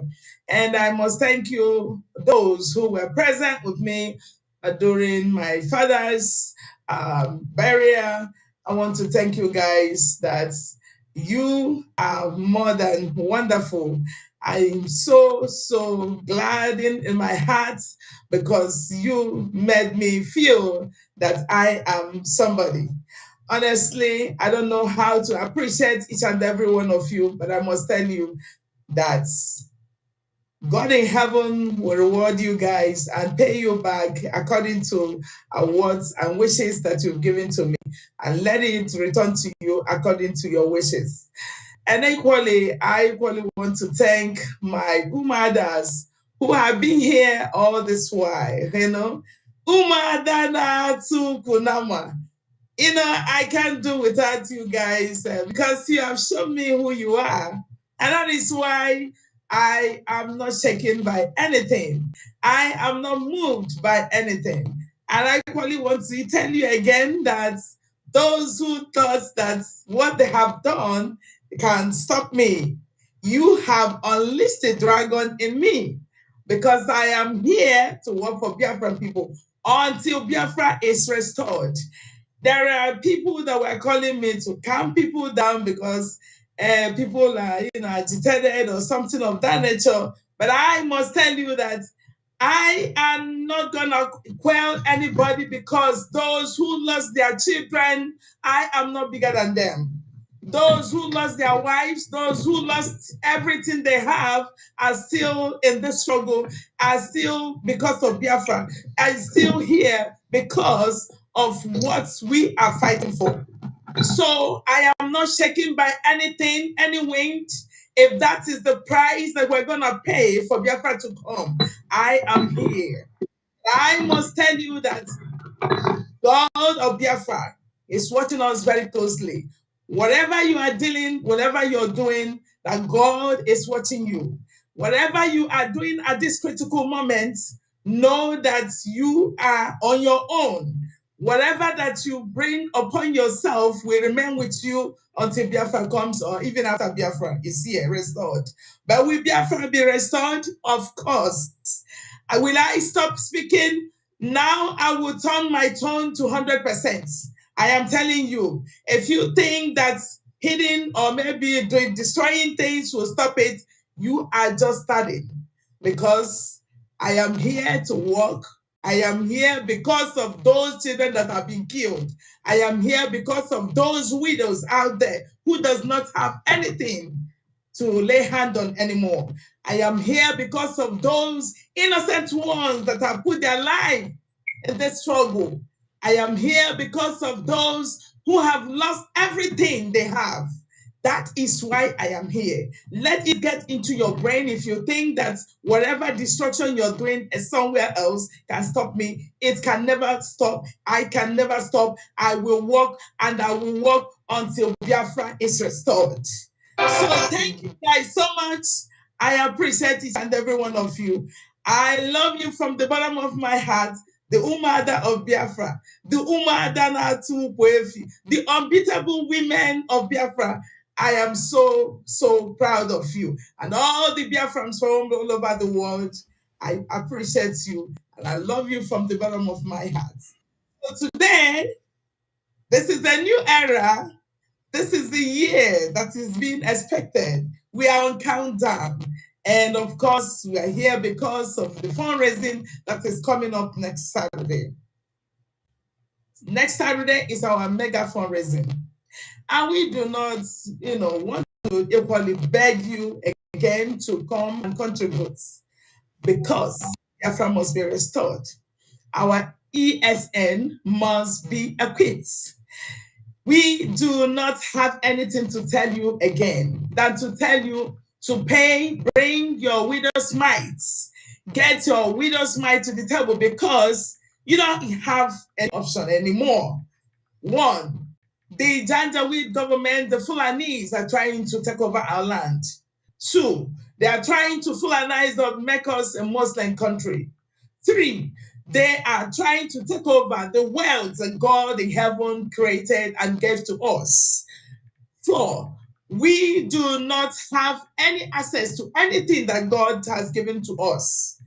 Five, our children goes to school without having any job, no infrastructure, nothing to, to be proud of in that very nation. Six, we have no health care.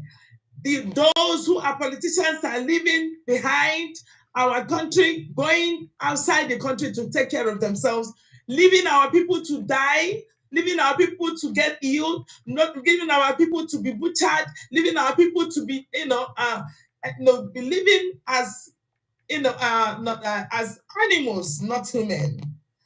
Those are the things we are fighting for.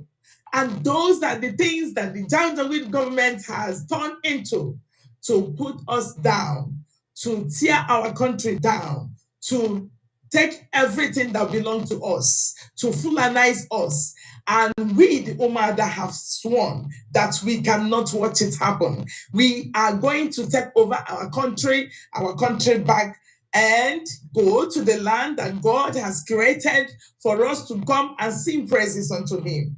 So get ready and come on Saturday. You don't have any option anymore. You either equip the ESN to fight for us, or you pay with your life, or pay with your family, or pay with anything that is making you tick. So it is time to come. It is time to come. We've been here talking to you all the time. You can see what is going on. The politicians are not interested in safeguarding the nation. The politicians are not ready to give you better life. The politicians are no longer interested to take care of your children or your children's children. It is your priority to come now and do your best to make sure that we secure our land, to make sure that we don't give our land to these infidels, to make sure that that land that was given to us is taken care of, to make sure that we do not leave our children to be devoured by these monsters, to make sure that our land is secured. So you have no option than to do your best to contribute, to come to our fundraising on Saturday. Invite your friends wherever they are so that they can come and give all the equipment that we needed to fight and be able to restore Biafra 2023. The year of God is here. The year for the restoration of our nation, Biafra land, is here. So you don't have to shy away or stay back and ask, oh, okay, let them keep doing what they're doing, because your children will ask you questions when the time comes. What did you do? Your nation was being taken over by the Fulanis. Fulanis are not the indigenous people of Biafra. They are not, they're trying to take away that belongs to us, which we cannot. We cannot allow it to happen. So please, we beg you again to come and then contribute. Of course, we equally want to tell all the Biafrans, it is time, the year of restoration. And we want you to pay attention at any given time, because the days are evil and dangerous. You don't have to follow people without into the warnings. What is yet to, because this year is the year of the, and you can think about those days when the people of Israel were moving out from the land of Egypt, and they were told to stay home, to stay indoors. That is the Passover. And some of them who did not heed to the instructions were devoured by the spirit of death. So it is time that when you are now told to do something, please follow it and heed to instructions. We want to let you know that the Lord, the days and the months and the year of God is this year. And we must be getting ready to go to our land that God has given to us. I equally want to let the Janjaweed government that our leader, Mazi Nnamdi Kanu, was discharged. And you don't have any option than to release Mazi Nnamdi Kanu. He has really overstayed. The Umada of Biafra are calling on all our elders, all the governors, if you still wish that you are part of Biafra land, if you still wish that you are from Igbo land, because I tell you, the people that are concocting all this evil are from Igbos, are from Igbo land, they are the Igbos, not the Middle Belterners, not the coastal region, from the coastal region, but the Igbos who have sown wickedness in their minds of mind, holding Mazi Nnamdi Kanu in dungeon. We want to tell you and we want to warn you to release Mazi Nnamdi Kanu. You do not have any option again than to release Mazi Nnamdi Kanu, because we know you by your name. Time will come when we'll chase you out of the land if you do not take time. Mazi Nnamdi Kanu told him anymore. The law has acquitted him. The law has told him to go, but you do not want to believe or to obey the laws. We want you to go and release Mazi Nnamdi Kanu. This is the last warning we are giving all the elders, all the governors, and all the chiefs, and all the people that feel that they have a podium to speak, to talk to the people, to start speaking out, to release Mazi Nnamdi Kanu. That's all the message we have for you.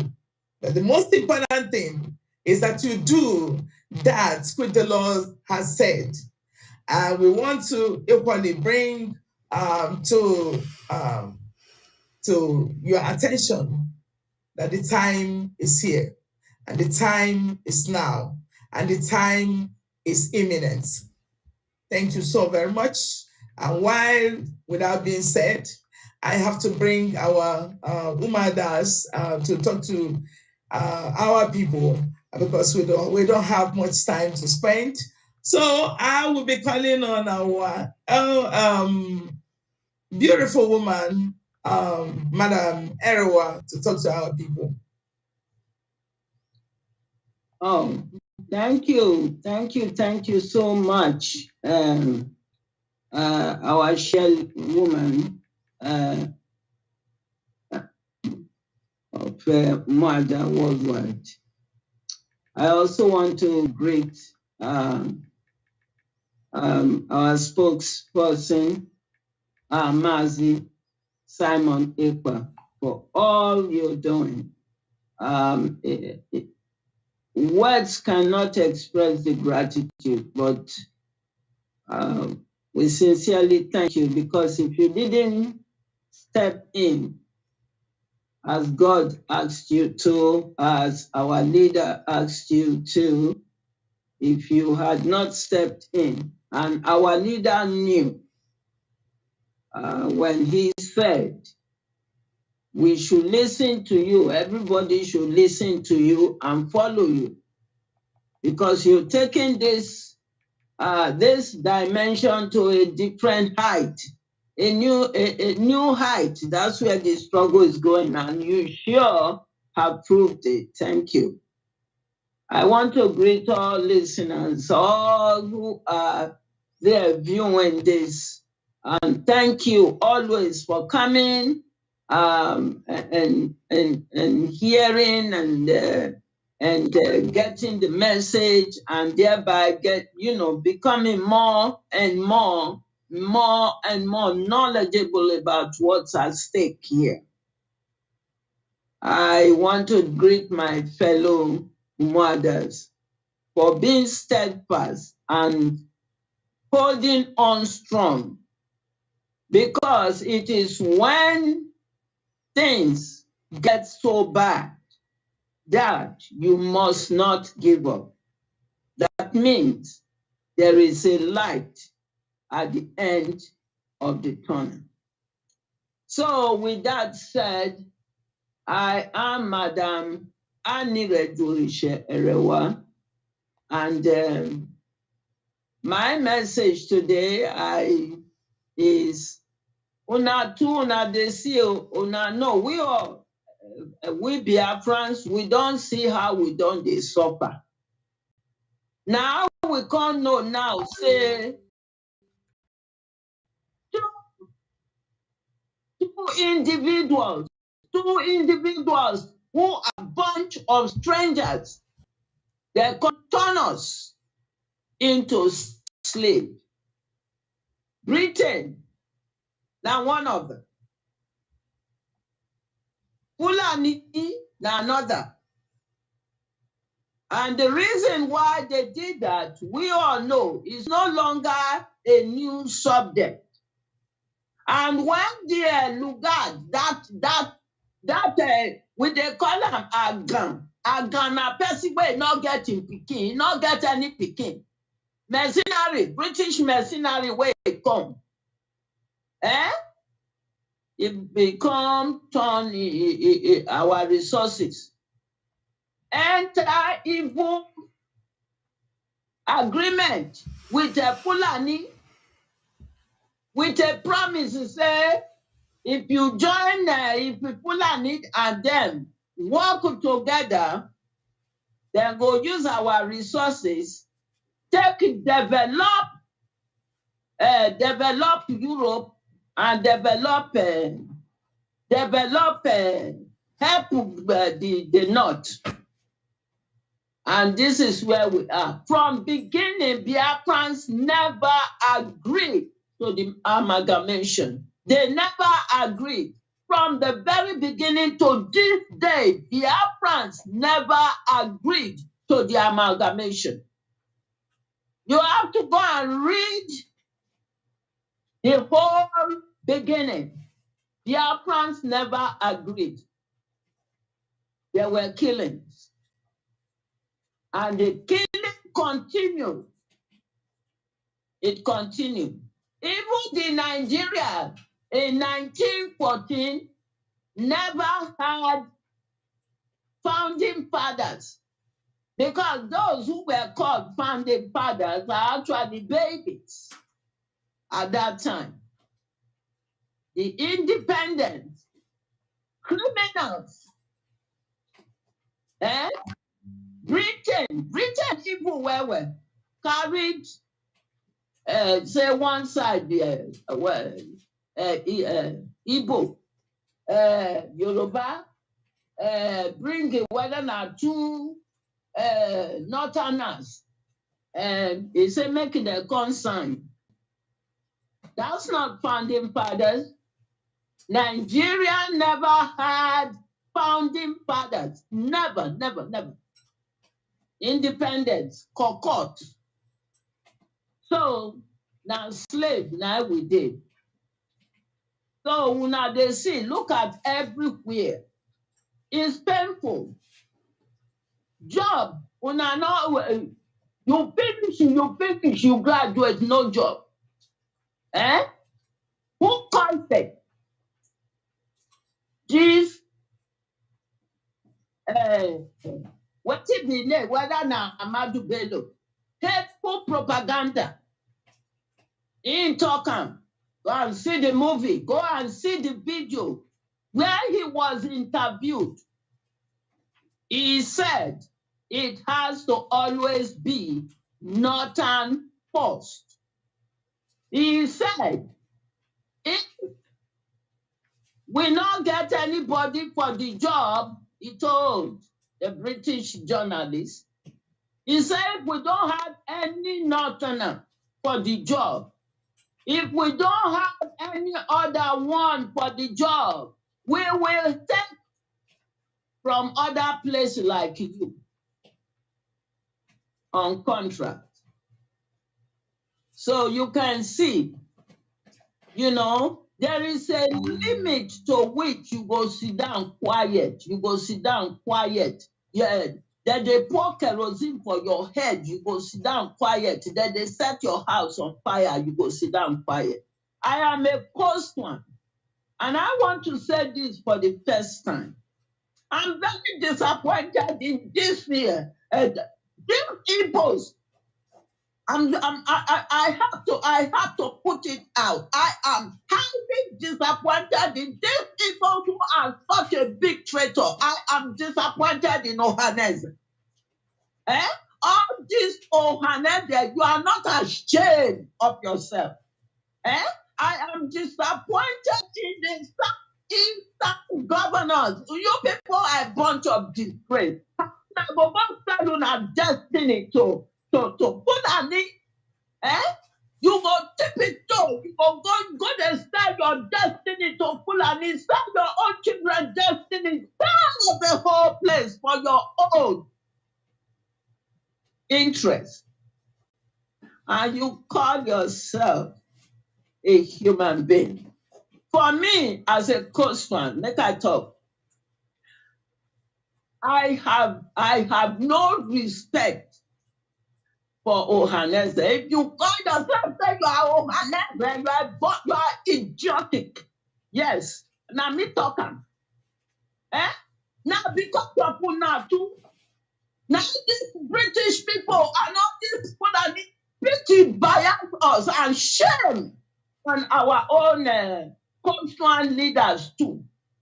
They are idiotic. Eastern region, usually when I was growing up, is not the way it is anymore because of you. Betrayers, traitors. Look at all the killings that went down during the war. They not let us know. They did let us know. And you take pride. You take pride in betraying your own. You think it's a good thing you are doing. You go in your house, you go say, which one concern me? Now my own, now I know, and now my own children, now I know. Hell no. You don't know. It's all over now. All the plan when una do to still say coastal, you know, go join, una go blindfold us. Our eyes don't they open now. We are getting, we have become wiser. What's going to happen? Now, because the way when una can't do, una can't use divide and conquer, una can't use and take cause hatred between us and our fellow brothers and sisters. You tell them, you tell us, say they are this, they are that. You go tell them, you say don't trust the coastman. So this is all you all have been doing, cause confusion in our midst. And Britain is the worst evil satanic that you can think of. That's why those who left, those pilgrims who left, and in search of a free life came to America. So Britain have always been evil. They even fought. The White House, they burnt it. So they called it White House because they burnt it, then they come Pentagon. Right. They stood. So every place they fight, even in India, they fought Mahatma Gandhi. They fought South Africa. So what is wrong with our people? Even today, I can't see one video where it surprised me, shocked me well. That African England, Western civilization, scholars, European scholars, early European scholars, they use Western civilization and all this nonsensical, stupid, I call it, colonization, take, destroy Africa, blindfold Africa with all God bless Africa with. And it is time to wake up. This enslavement, when Britain thinks it will put us, we, Biafrans, in enslavement to their benefit, to what they can benefit you, our own, what God gave us, our own human resource, our own resources that God blessed us, to take build Europe, to take develop Europe. Meanwhile, Babiana will come. Now then come our leader now. And it's not going to happen. Yes, it's not going to happen. Any concern when we blind them, make una wake up now. It's time to wake up and join this struggle. Yeah, so because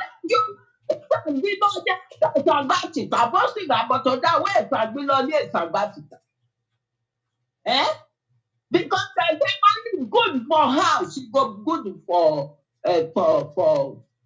for outside. As it be so, it not good for house and it not good for outside. What it costs them? Now this British people and this Fulani, take a look at it. Now gone, they come do so to the point that they say, the people they fear gun. So before you open your mouth, then bring a gun. Then everybody go fold up. That time don't pass. You are not coming to take over what is ours. You are not coming to change our destiny because our destiny is in our hands. Gone are the days. Gone are the days where we stayed quiet. In the first place, we never agreed to the amalgamation. We never agreed at all. And that's still where we stand. All these traitors and all these sabos, when they pocket money, now make it go on now talk say to say innocent and so. Now so Igbo people love money Because of money, the people sell their own cooking away. Sell their life to away. If for use money fight the war. But gone are the days because eyes don't they open. People don't they suffer. No job. Fulani has taken over everything and it's not going to be. So Peter Obi, they don't go make a contract. And that shameless Peter Obi, you are a disgrace and you are a bunch of caricature and it's not going to work. I am a customer and it depends me when I see what you people are doing, you know, to yourself, going to sell yourself. Take a look at yourself. You they go tippy toe to go and sell your destiny and the destiny of others. You go sell your destiny to well. You go carry your destiny and you go sell to away, but you not go sell the destiny of Biafrans. You are not going to sell it, but go sell your own and your family own. Yes, that's what it's going to end up to be, because this time around, like our leader said, we are following Simon Ekpa because he's taking this struggle to a new dimension, and that's where we are heading. We are heading with him. Yes. And shame on any Igbo person where he say, he don't wait to see, say Peter Obi, you don't wait before you go join this struggle, then you are a coward. You are the biggest support coward. You might as well just keep going. Keep going, keep following Peter Obi. Peter Obi didn't win this election. Keep following him. And don't come to say that I now want to join the struggle because Peter Obi lost. That contract, man, when they put it for contract. When get to Mauritania, make it come be in vice. I keep asking people, have you people asked this man who is his running mate? Have you? He don't tell people, he say, na Muslim, they might be. He say, na Hausa, now I say no. Fulanis were so smart enough to hold on to the Hausa language when they made Hausa their own. they conquered Hausa. So one thing you have to know is Biafra is why Fulani have not been able to conquer the whole of Africa. Because their aim is Fulanization, Usman Dan Podio. Fulanization and Islamization now then day. Because this is what the British and them all plan. Take a look at it. When these British people come, when they come, are they vex when they come? Have they ever gone to church in Africa?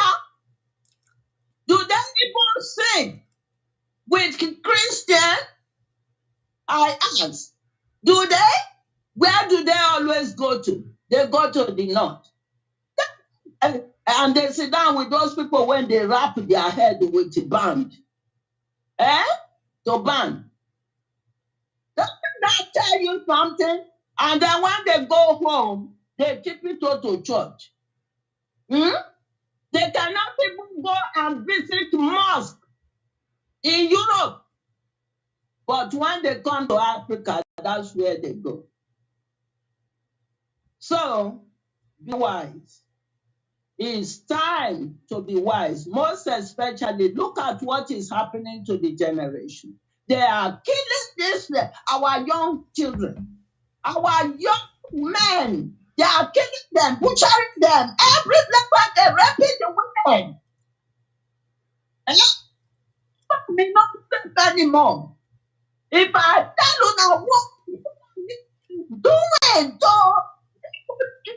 in coastal, how they are using their cows to attack farmers. Now, EFN, when our leader, it be like say, you see our leader, I'll tell you, God, you do well. for our leader to pick it up. Yes.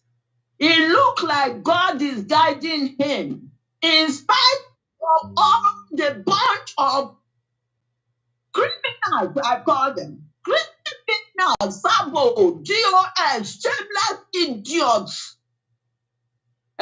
So them, they beat themselves.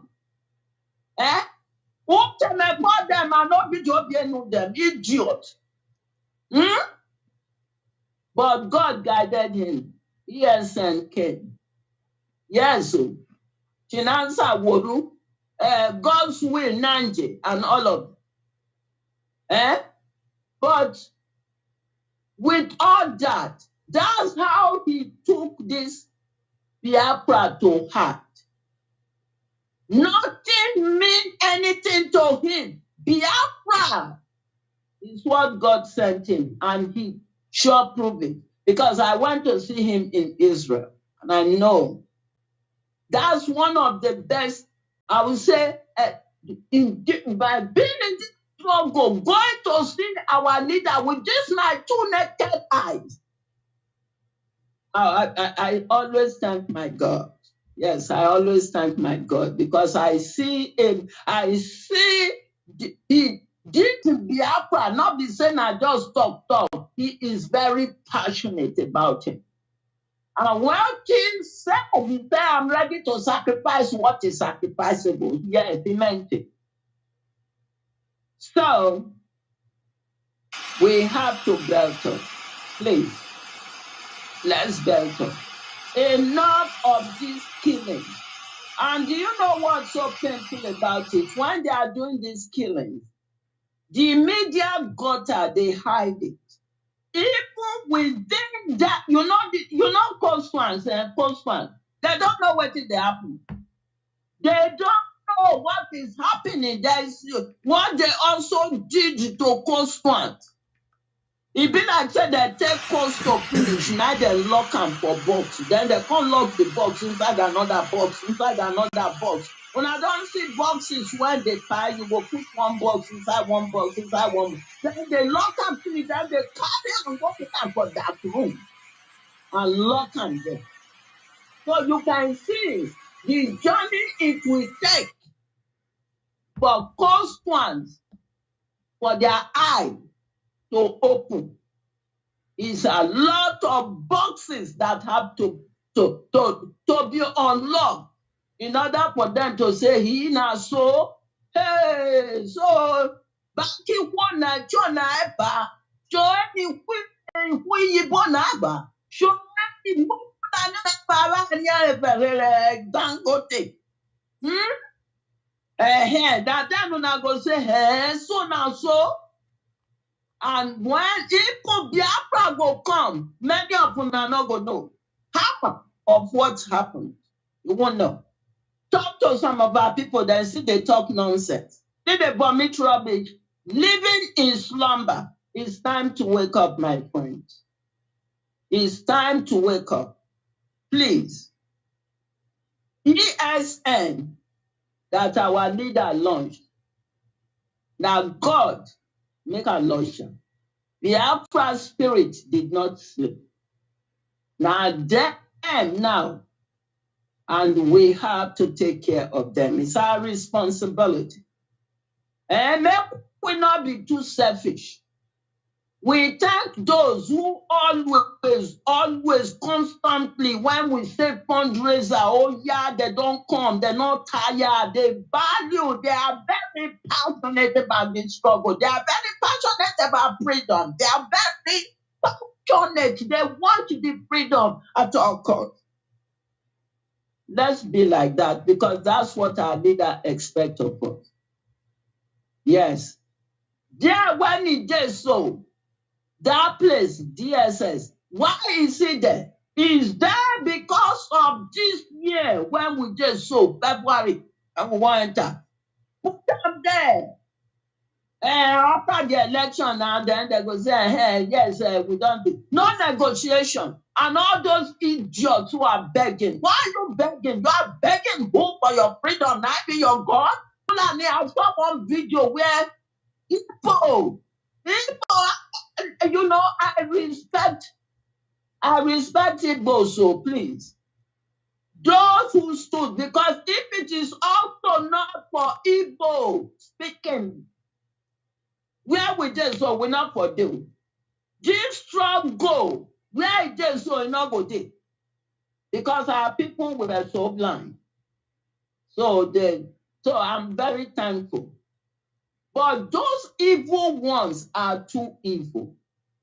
And one have to say it, and I thought it would be good for them to hear directly from me. It's good for them to hear from me, a Biafran coastal. See how disappointed I am in this Ohaneze and these governors. I'm also disappointed in this rich coastman. I'm disappointed in Okowa, Ifeanyi Okowa, where he goes saying not be Biafran because he dey fear Buhari, where he don't die. In 2015. I'm disappointed in all these rich coastmans. When we talk about bring money, then they did. It's time to wake up. Everyone wake up. Our young people, I thank you so much, the young generation. In spite of what some of your parents are doing, not joining the struggle, committing hazard. You mentioned Biafra, they said keep quiet. You say you not keep quiet. Yes, that you are the child that I am proud of. You are the child that will say, yes, you are born to get a freedom and do that. And those of us, we go support, we not the ground yonder, they sacrifice our blood and this thing. Those of us in the diaspora, we have one thing to do. Use your hand in the pocket for this fundraiser and every fundraiser and do it for your freedom while you are alive, for the freedom of your children, of our generation. Biafrans are very smart. They are very intelligent. They can manufacture, they can produce, they can invent, they can do. Talk about innovations. Biafrans can do that. But how they're going to do that and take glory for it is when we get the freedom. Not be the one where Biafrans go take it, go invent and strangers. Britain will be ready to downplay the intelligence and integrity of Africa. No, that's not going to happen anymore. It's not going to happen anymore. And Biafra, Oduduwa, thank God, we are all working together for the freedom.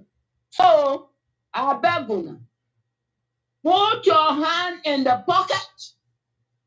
Let's fight for the freedom. No election. If Peter be like, make it go send in life and the organ to them. Now, business that, but there is no election. Do it because freedom is not free. And freedom is worth fighting for. It's time to tell these strangers they are not your God. They are not our God. The same God, when He created us, now creates them. It is time for us to stand up and take our freedom back. Because in Africa today, if Biafra, if it's not for Biafra, Africa would have been gone to be Islamized. But that's not going to happen. Yes, it's not going to happen. No election. Please, let's ESN active and let's do what is right for our generation. Yes, so I rest my case here. Thank you so much, Madam Chair. And I thank you, Mazi Simon, and for all you are doing. So grateful. Thank you. Thank you so much, beautiful woman. You hit it on the nail. You hit it on the head. And I want to call on our my hubby, Madam Chichi, to talk to our people. Thank you. Ndewo no Biafrans. Good evening, good morning, good night, depending where you are. Ana m ekene ụmụ Biafra, na-ekene gị ezigbo nwunye m ọma, Honorable Azuka, egbe eji eje ọgụ 1. Hey, agụnwanyị, ekene dịrị gị nne. Ana m ekene gị n'ọrụ gị niile, n'obi gị kwanụ. Please, if you can't understand me tonight, just manage me. I want to talk to my people. Ndewo. Egbe eji eje ọgụ, ekene dịrị gị. Maazị Simon nwoke ike, ndewo. Onye sị na ọ naghị eme, ngwanụ ya pụta ka a mara ma ọ ga-eme. Ịgba ọgwụ ha ncha n'anya, ha na-eti mkpu. Ekene dịrị gị nna m, jisi ike nwoke ọma. Chukwu oke abịa ma gbaa gị ume n'ọlụ gị niile. Onye si na ihe ị na-eme nwere isi, ọbata ka ebunye isi ya, ewe nwee isi. Ama ekenekwe Biafrans, all the Biafrans wherever you are, those that are listening to us. I want to appreciate all of you, even to be here to listen to us tonight, even though the people that will listen to us tomorrow. May Chukwu oke abịa ma, the Almighty Elohim, bless each and every one of you. Day one. My people, Biafrans, ndị a na-akpọ Haza, Chukwu oke gbaa unu ume. Ugo ebere na mgbagbu. No time. Onwezikwa oge. Biko na ụmụnne m. Ebe unu matara na enwezi oge, ngwa. Nyenu biko, onye ọbụla denye aha ya n'akwụkwọ nke ndụ. This is the hour. Denye aha gị n'akwụkwọ nke ndụ. This time is not time of pleasure. Biko, bring out your seed this period again. Because without money, we cannot achieve our aim. And without supporting our dragon and Umada and all the autopiloters, we cannot achieve it. Please bring out your money. What we plead, we appeal, we ask you, keep on doing it. Keep on bringing your money. Keep on sowing this seed this time. At the end, you will reap what you sow. Onweghị onye nwere onye lụrụ ezi ọlụ na-anaghị eri ụgwọ ọlụ ya. Ezi ọlụ ọbụla nwere ụgwọ ọlụ. Biko ụmụnne m, ka anyị wee support ụmụnne anyị, our gallant men that are in the bushes, na-echekwa ala nna anyị, na-echekwa ndị nna anyị, ndị nna anyị, ụmụnne anyị, ụmụ agbọghọbịa na okorobịa, ndị janjaweed nọ na-ebucha, na-erepụ. But because of this, our gallant men, ihe ndị a niile reduce. They use their body. Ha ji ahụ ha wee ghọrọ mgbọ for our sake, for your sake, for the sake of your mother, the sake of your children, the sake of your brothers and sisters, your relatives. Please, we're gonna support them with our money. We must, it's must. It's must, please. We're gonna do that. Bring out your money this time. Any day, this time, even if it's every day. If you eat $1 or $1, give them 50 naira. Please. This time we need money in this struggle. What we are talking about now is money. All this gospel, this period now is money to support this. You see, we are counting down and there is no time again. My brothers and sisters, wherever you are listening to us tonight, we call upon all of you from east, north, south, west, from all the whole world. Your $10, 1 million Biafrans that bring out their $10, you know it's a big money. Your any amount, don't hide it, don't be ashamed, and don't hide into inside any group and say you are. In fact, this time around, if you pay, we write your name. If you give, we write your name. You have to support. So that when Biafra will come, you'll be bold enough to say, I am the one. I am among those that bring this Biafra, restore this state, this nation. Please. Then again, as for our elders, our all these elders, I don't know, all these evil men, politicians, Peter Obi and his group. I was in a space listening the other day.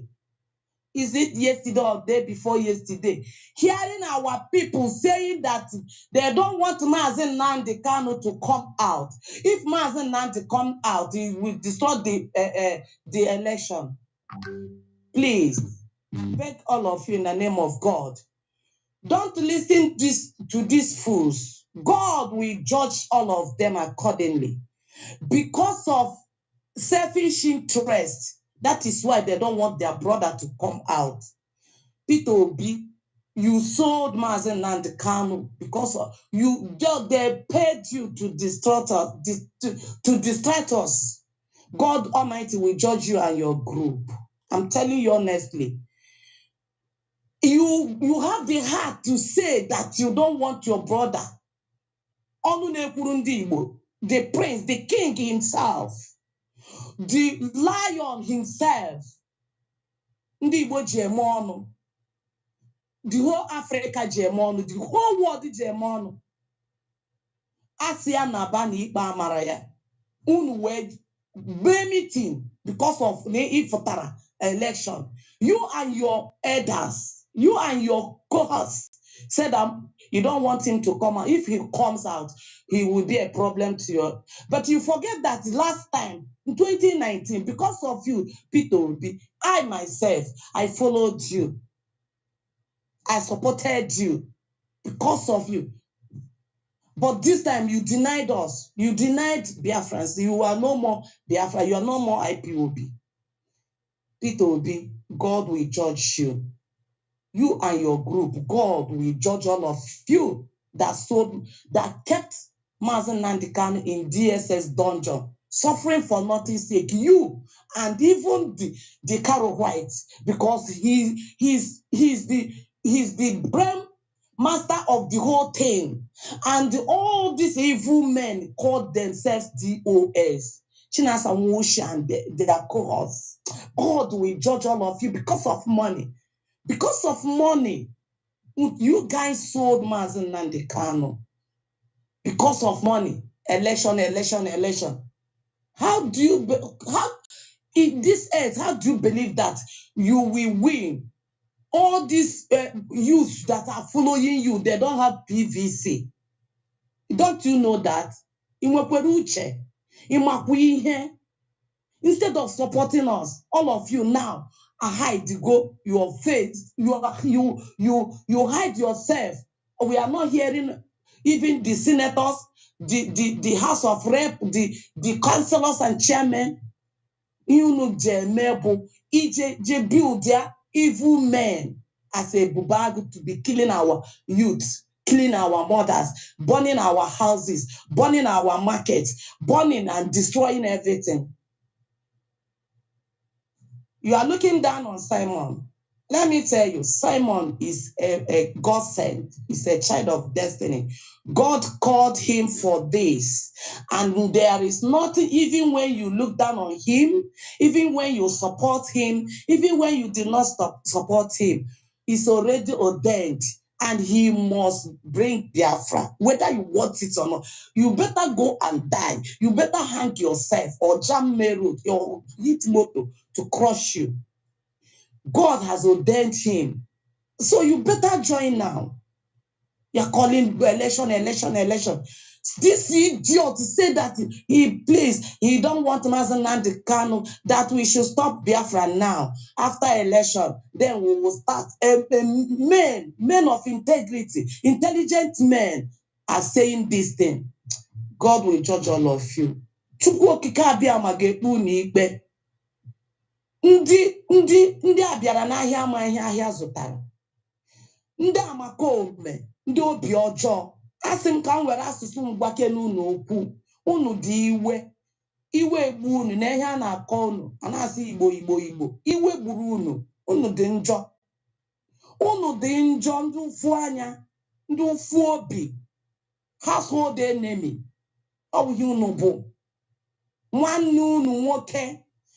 Mana onye America ka azọrọ ọkpa zọgbuo ya. Unu sheba mana Abuja everywhere, mana River State everywhere. Unu na protest against whatever they call him.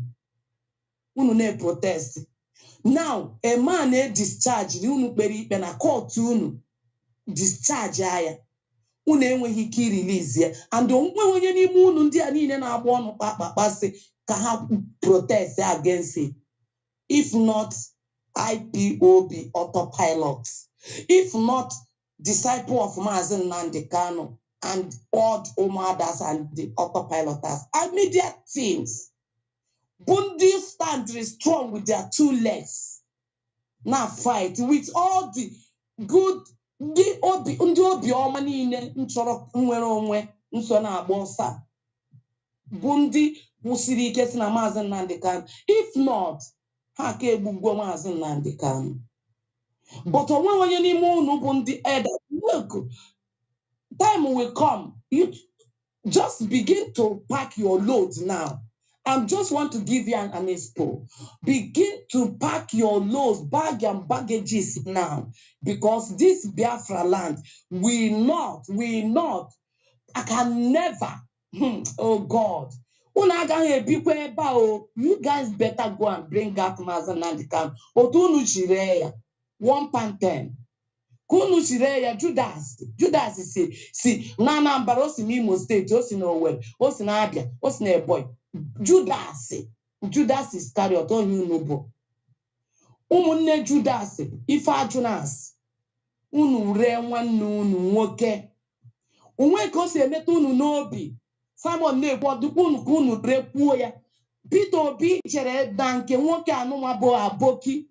Because of aboki gị deny ya na ibu ọzọ onye Biafra na Biafra nwụrụ anwụ since 2 years ago. Shame on you, Peter Obi. You get regret in your life. In fact, you have messed yourself up. You have messed yourself. You have insult yourself. The land of Biafra will judge you. The water of Biafra you will drink will judge you. The breeze you breathe in, receive in this Biafra will judge you. Heaven and earth in Biafra land will judge you. The leg you march on the ground of Biafra will judge you and your cause. Because you know that what you are doing is evil. You denied your land, Alan Gireya, because of it is. Because of ego happening, Gireya. How many days go for? But I want to go. And there'll be no election. You know it. There'll be no election in Biafra land. Whether you want it or not. Only in case in a space that na again one onye aboki, onye Fulani Janjaweed. Alama jiri si na kwunu mana ha nwere again one na agba n'elu. Oku Biafra ga-agba unu n'elu before you na-erute ala Biafra. The land of Biafra will swallow all of you. Maazị Nnamdi Kanu prophesied it, and you guys are seeing it. Unu wezi fute ndị otu unu ha na-egbu ụmụaka anyị. Unu sị ka anyị gbaa nkịtị. Our men, our senators, our House of Rep, our chairmen, councillors, you people are not saying anything. They will butcher us. They will kill us. You will not say it. Their medias will not say it. God Almighty will judge all of you. I don't have much thing to say, but I want to encourage our people. Please, I plead to you, appeal to you, bring out your money. Support with money. Support with your money this time. We need your money this time. Any day, anytime you have money, put it in here, in our website. Put it there. Bring ndị nọ na Nigeria. All of you, if you don't want us to mention your name, we will hide and write your name that you are monk, but we will not call your name. Bring millions, you have it. Ndị ahụ ị na-enye girlfriend gị, ndị ahụ iji agba, of course, ebe ka unu na-agazikwa, jeenụ ka ndị ọzọ na-ejezutu n'ebe. But you better support. Bring out your money, bring out your million, you have it. Many of you, when the money who hide the money has spoiled. But you people, just because of wickedness, to leave, allow Biafra to go. Janjaweed, this marriage doesn't work. Leave us. We have divorced so many years ago. It's enough. We don't want to marry you again. Why you don't like us and you still want us? We are going. We don't want you. I don't want to marry you. Is it by force? Please, you guys should leave Biafra to go. This fight, this period, in this February, unless you said that even if you postpone this election, Biafra is this 2023. Here is the restoration of Biafra. We cannot deny it. We cannot. Nothing on earth will stop it. It is written and ordained that this year we must get our freedom, whether you guys want it or not.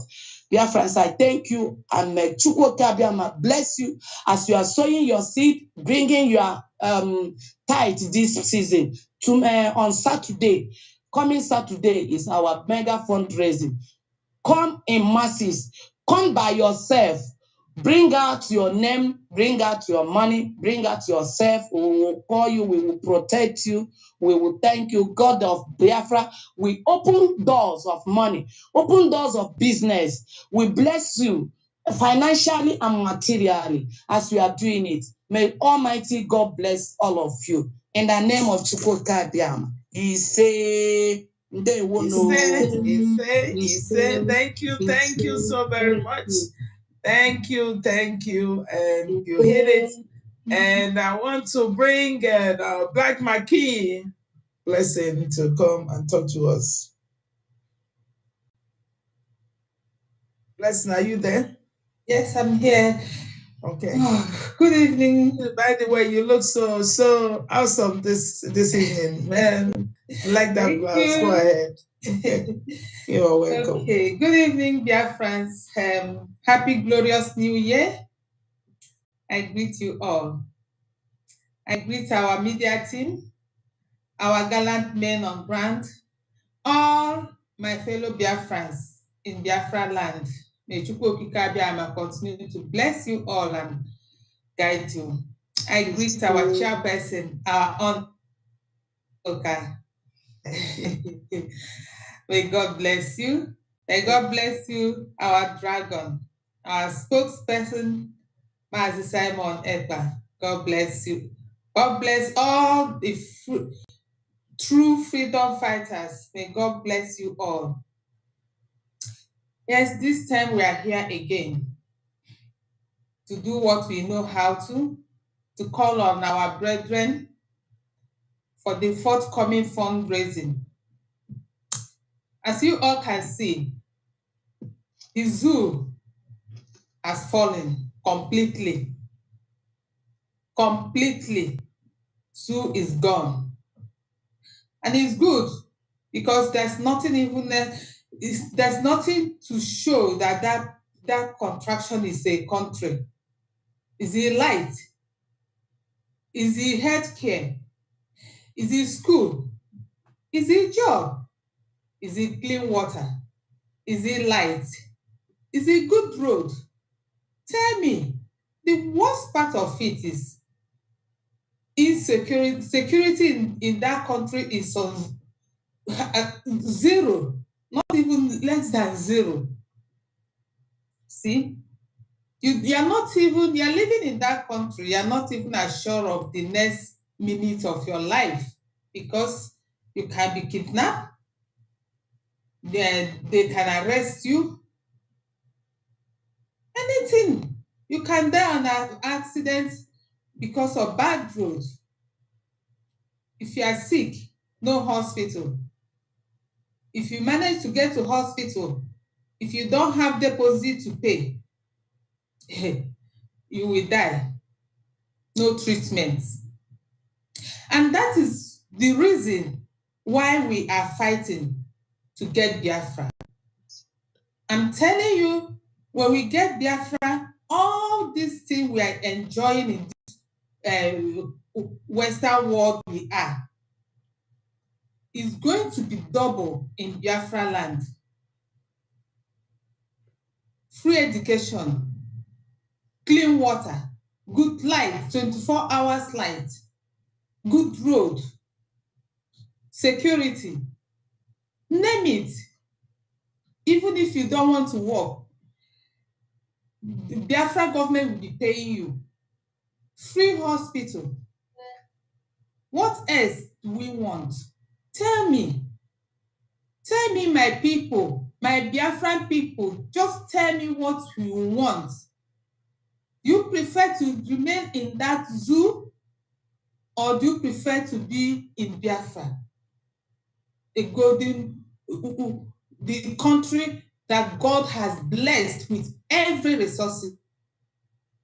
So, even one person, someone contacted me last time and was telling me that he felt the only thing that left for him now is just to commit suicide.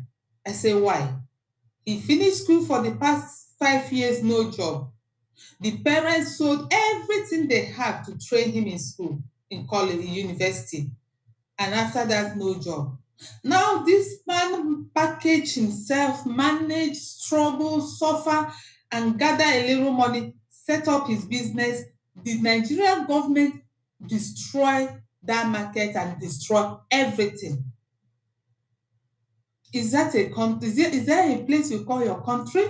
God forbid. God forbid. So this coming Saturday is our fundraising. I'm also going to use this opportunity to call on all the millionaires, not even millionaires, billionaires in Biafra land, because we have them. We have them in Bonku. We have them, billionaires. Those in Biafra land, living in Biafra land, those in abroad, all over the world. We are calling on you people.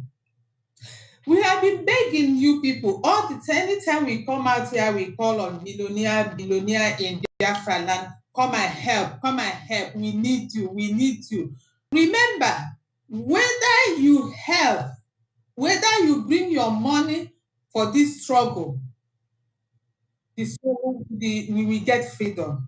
We will get this Biafra this year, not even next year. Whether you bring your money, we must surely get this Biafra this year. He said, it's already ordained. We are calling you for your own good, because trust me, you are going to regret it tomorrow. Keep your money. If you travel back home anytime, Fulani will collect it from you. By the time they kidnap you, I saw one news. They have kidnapped somebody twice, because Mazi Simon said it sometimes that if they kidnap you and you manage, you pay the ransom and they release you, they didn't give you certificate for next time. If another set, even if it's the same people, you run into their hand again, you don't have certificate to show them, look, I have been kidnapped before and I've paid. So they can kidnap you as many times as they want. So I saw they have kidnapped somebody twice now, and he paid not small money. But bring that money to use to support ESN, to stop that kidnapping. Not only will you pay the money, the treatment they will give you your eye will see hellfire. But yet, it won't bring your money. Keep it, oh. Keep it. Don't worry. We are not begging again. If you like, our billionaires are calling now. Those in America, our leader said the people in America will bring this freedom. Financially, they will support. But when Mazi is not here, they turn their back on us. Keep your money. And remember again, when this freedom comes, now your money will be useless. Because trust me, Biafra pounds will be higher, will be more very strong. If it's not going to be stronger than dollar, it will be just equivalent. So keep your money. By that time, when you come back home, it will be useless. We are calling on you. Come up now. Or time is coming, and it's coming fast. Approach is coming so fast that we will not need your money again. Even if you want to make it secret, you don't want anyone, you don't want public to know. You know what to do. So we are calling ESN needs support. ESN is the only hope in that land. They are the only hope for security, for everything. ESN is the only hope, and they need support. They need good support. They need equipment to fight. They need everything. They need food. We are not even talking of supporting their family. People that died, we need everything. We need money. My people, come up, get up, please. This Saturday, we're expecting a very, very mega fundraising like never before, because we are in the final battle. We are in the final battle, and we need to buy everything. I'm also going to use this opportunity, I'm not going to take long, to call on our Southeast politicians and Ohaneze. Please release Mazi Nnamdi Kanu. Release Mazi Nnamdi Kanu. His health is deteriorating. Release him. He committed no crime. Absolutely nothing that man committed, other than asking for the freedom of his people that he loved so dearly. Release him. It's not fair. You are the one holding him. Release him to take proper care of his health. Release him. He's innocent. He did not commit any crime, any sin. Not as I know. Pharaoh, let my people go. Politicians, Ohaneze, let Mazi Nnamdi Kanu go. Politicians in Biafra land, Ohaneze, Ndi Igbo, Ndi, whatever you call yourself, let Mazi Nnamdi Kanu go. For the last time, politicians and Ohaneze, let Mazi Nnamdi Kanu go and treat himself, please. We won't want you again. That if you think that you can leave that man there to suffer and to die, you will get worse than you expected. Not only you and all your generation. Let him go. He did nothing wrong. He committed no sin. You're only asking for the freedom. Your own freedoms too. You prefer to be a slave that you are. Fine. You can relocate to North and be their slave and leave us alone. Then let him go. Let him go. He did nothing wrong. So my people, enough is enough. A word is enough for a wise. Come Saturday for the fundraising. I will stop here for another person to talk. Thank you. Thank you, Honorable. Thank you, the Black Marquis. Thank you so much, and I like that your hairstyle, man. And Pastor, come on, baby. And you guys are looking very differently this time around. So please, talk to our Biafra people. Wow, nice. Thank you very much, Honorable. Thank you. The woman that came in and Biafra known that indeed, as our leader, Mazen Namdekano, have said, when Umada comes out, there is a great change and Biafra has emerged. I want to say thank you, Umada, for this time people have stand still. Mazi Simon, the dragon himself, the great man, I always call you Njokuji, and you have been so great. You have never disappointed Biafra as you promised them. You are still standing. And our gallant men and women, this is your light with dragon. I gave it to you all. Mazi Namdekano, Mukoma, who has sacrificed itself, this is your light. Once again, this light will continue shining on behalf of you. You will not die. You will live to bring Biafra. Wherever you are, the spirit of Biafra, the spirit of that Biafra that you say whether you are alive or dead, Biafra will come. You must surely be alive and bring Biafra. We say Happy New Year. We say continue holding because Umada and your son, Mazi Simon, is going to bring Biafra and you are going to emerge and become the first. All the gallant men that have lost their souls for the sake of this Biafra, may your light continue to shine. We will never forget you. In the history of Biafra, we will write your name. May you continue to live in that spirit lane. May you continue to fight. May you continue to destroy them. May you be a light to those ones that are fighting through just cause. And as I put this light from this new year, any man that have said they will not live for Biafra to come, wherever you are, you will never see Biafra come. You will die before Biafra comes.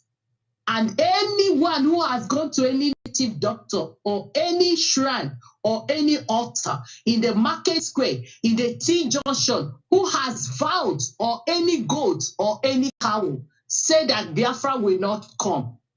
They will not live with they have gang up. We swallow them and they will never see Biafra to come in Jesus' name. Biafrans, I want to say thank you for all you have been doing. Autopilot worldwide, I salute you all. All the media, autopilot media, wherever you are, I salute you people. You are great. Ndenne mama, ndenna, asimlem. Youth, thank you. Biafra, you have seen that we don't have any other person. We are the one that's going to carry our cross now. Don't let anything distract you. People be coming to Enugu, going to Onitsha, going to Asaba, everywhere. It doesn't happen. It cannot carry the crowd of Mazi Namdekano. All these things are just they used to distract us that Biafra will not come. What I know is that in this generation, the prophecy has come and it must surely fulfill. It's 52 days for us to take that our birthright. That thing they say that is a curse, we want to break it. Mazi Simon Ekpa is like a son, Joshua and Caleb. That is who they are. And I want to tell you that only you can save yourself now. Only you can save yourself. You have seen what happened to ndị Igbo. Imetinye ha n'ogwe, ha nọ n'ogwe na-achọrọ iwepụta ha, ha sị na ha chọkwara ịnọ ya.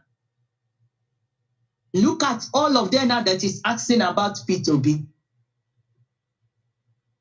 They are the people who vowed that whatever that comes, that it will be for Mazi Nnamdi Kanu, but it is.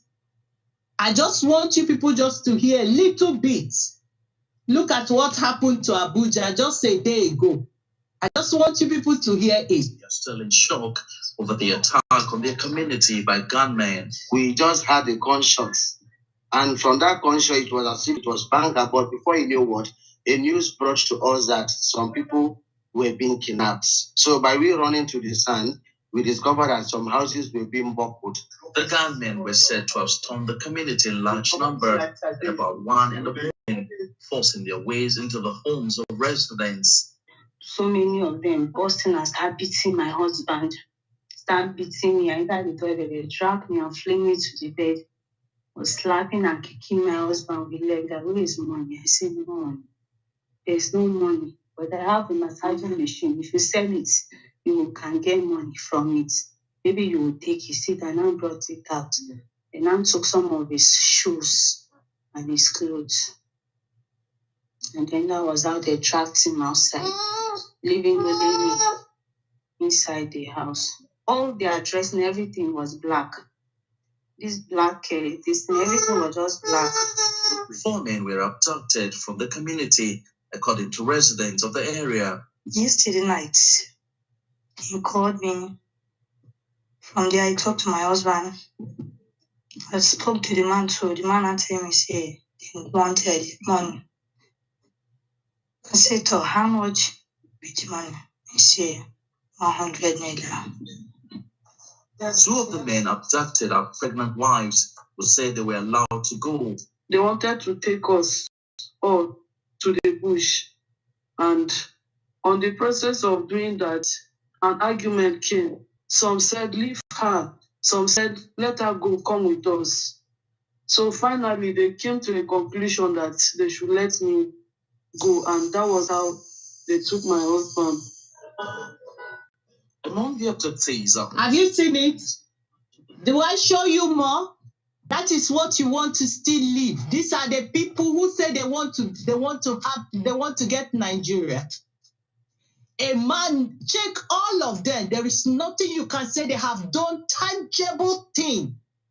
No security in that dungeon. No security. And you will stay in the house. They will pick you. You see? This is just one of it. They have taken them. They have killed them. These are a young wife. This is happening in Abuja. The federal capital, no security. And these people are using our money that we're supposed to better this life, are using it and doing campaign all over. A man that wants to give what it takes for us to live this morning, they are using to take and do campaign. It is the money that's supposed to go for everyone. And this is exactly what Mazi Nnamdi Kanu have been saying.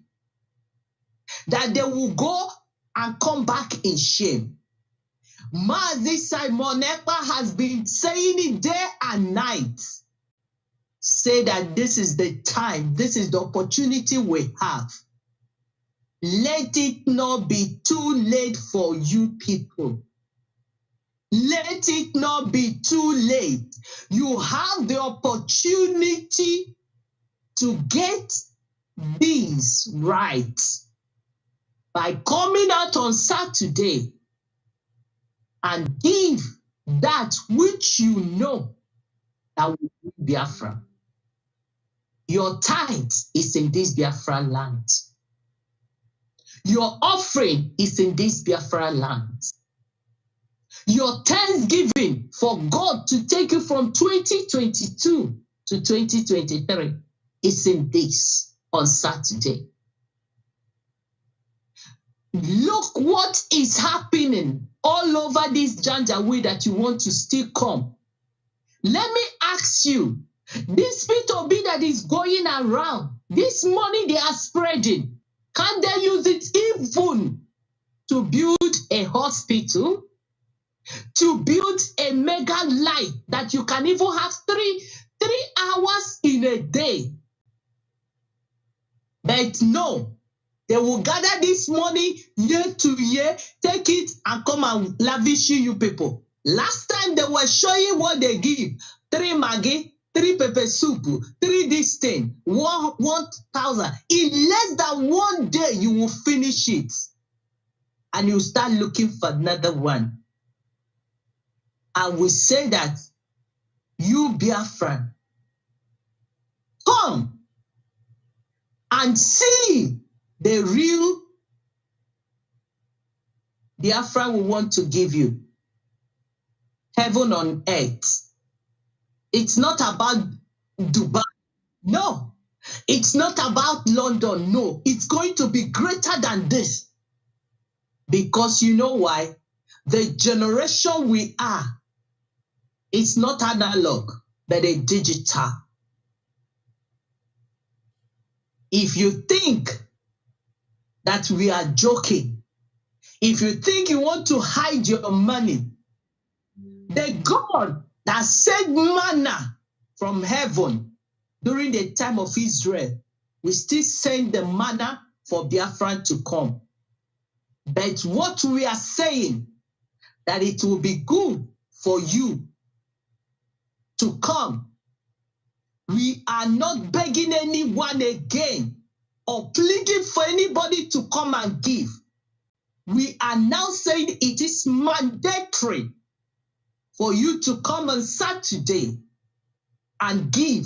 And again, not only on Saturday, whenever you have anything, please go to the website and give. This thing they are doing to P2B is a distract. All of them that is coming on Hades and Libo, you see how God pushed them back to that sixth grave.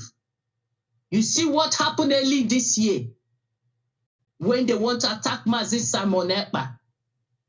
They are all is down. Have you seen the Woto promo that they have been having? Those that have said that they will not let Biafra come, those have eaten from their mouth to their anus. Sorry to use that.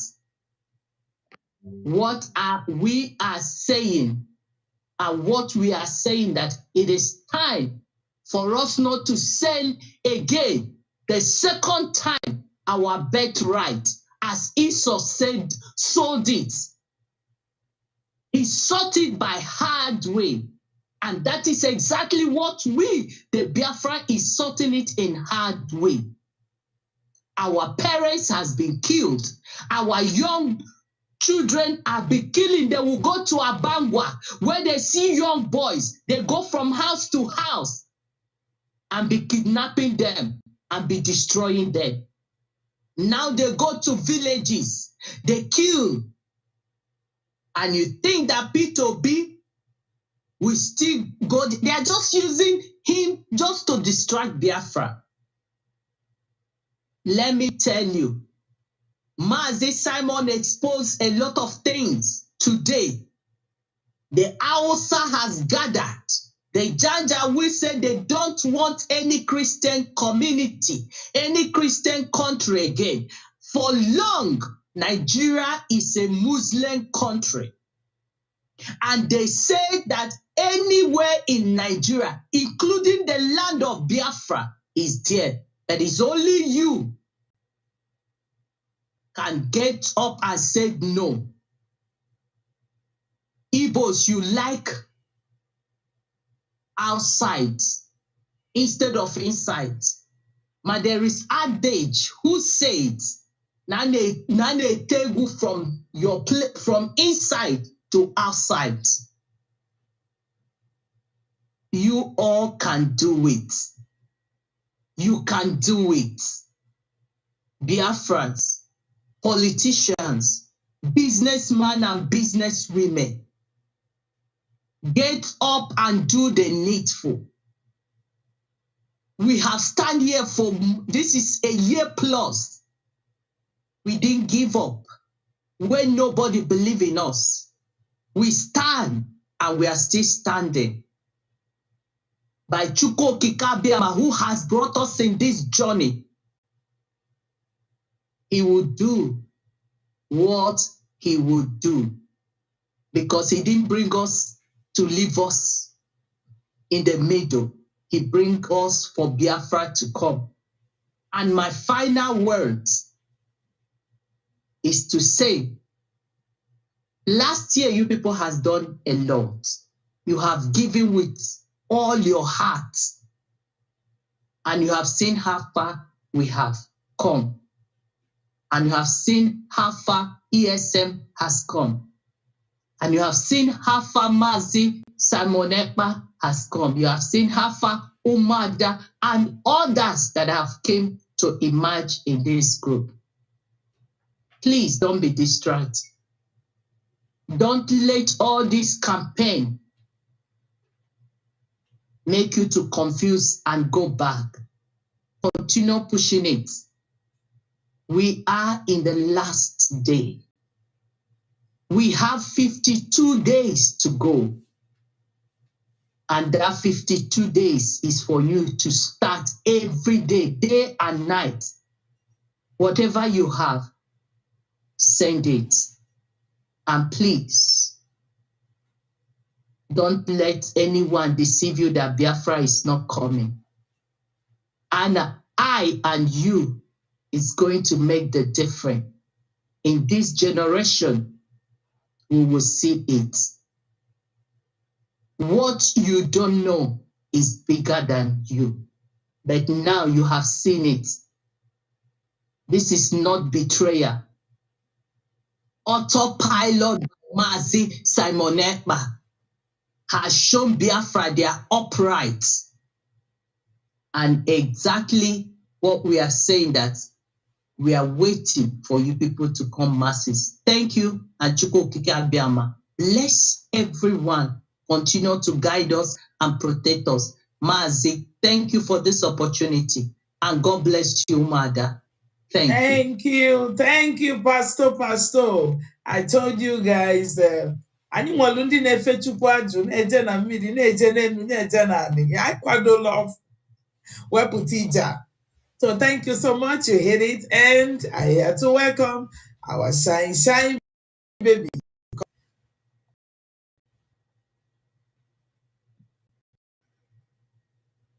Hello, Ndewono Biafrans, Ndewono Madana Tuwefi, Ndewo Honorable. Thank you. Egbeje Jobo. Ndewo Simon, our dragon, our spokesman. Ndewo, my beautiful Madana Tuwefi.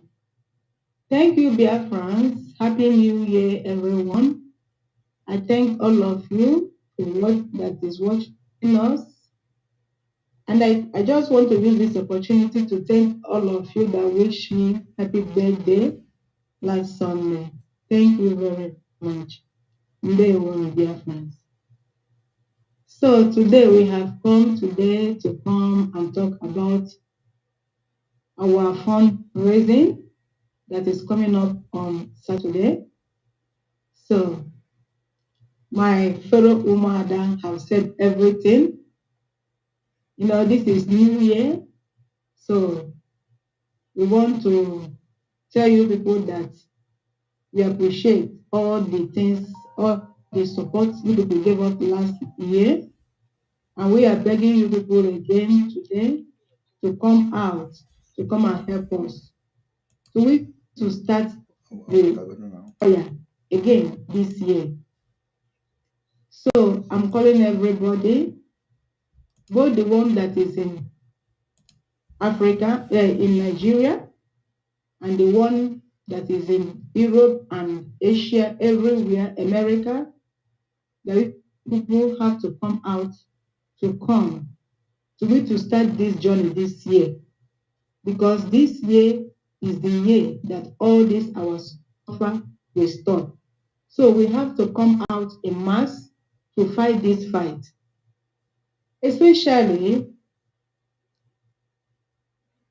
we Igbos.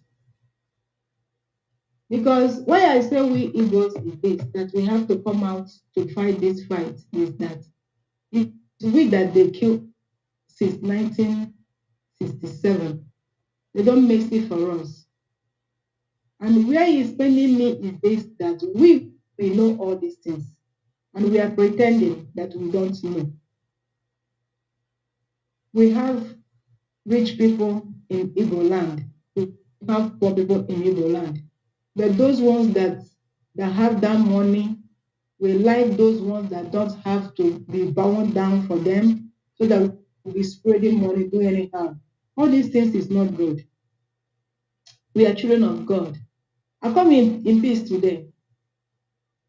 So what I want to say is this. People should have to come out to fight this fight.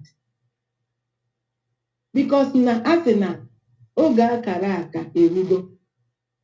I don't know what we are going to tell you people again. You people to know that Mazi Simon Ekpa, we autopiloters and our media. I'm sorry, I didn't greet our media. I salute you for our media. That our media, they come out every day shouting, talking, giving you people advice. Our dragon, the same thing. Doing everything to make sure that you people teach via him and to him to teach us what to do. But it seems that we don't even care. We don't care. But for me, it's not good. So today, I want to talk to our men in America. Because Mazi Nandekalo said that it's you people that will sponsor this thing. But I'm not seeing you people doing anything.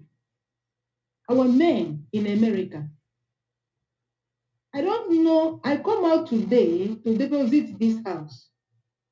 You know, this is my house because I don't know what to do for Biafrans in this struggle. But today, I want to talk to our rich men in America. I would like to take the documents of this my house to give to Simon or our honorable to hold the paper of this house. I want to use this house to borrow money.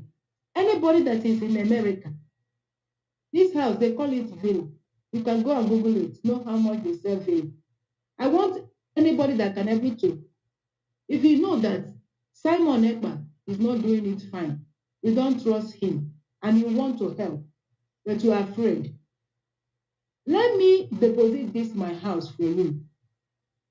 If we are doing it good, I will take my paper.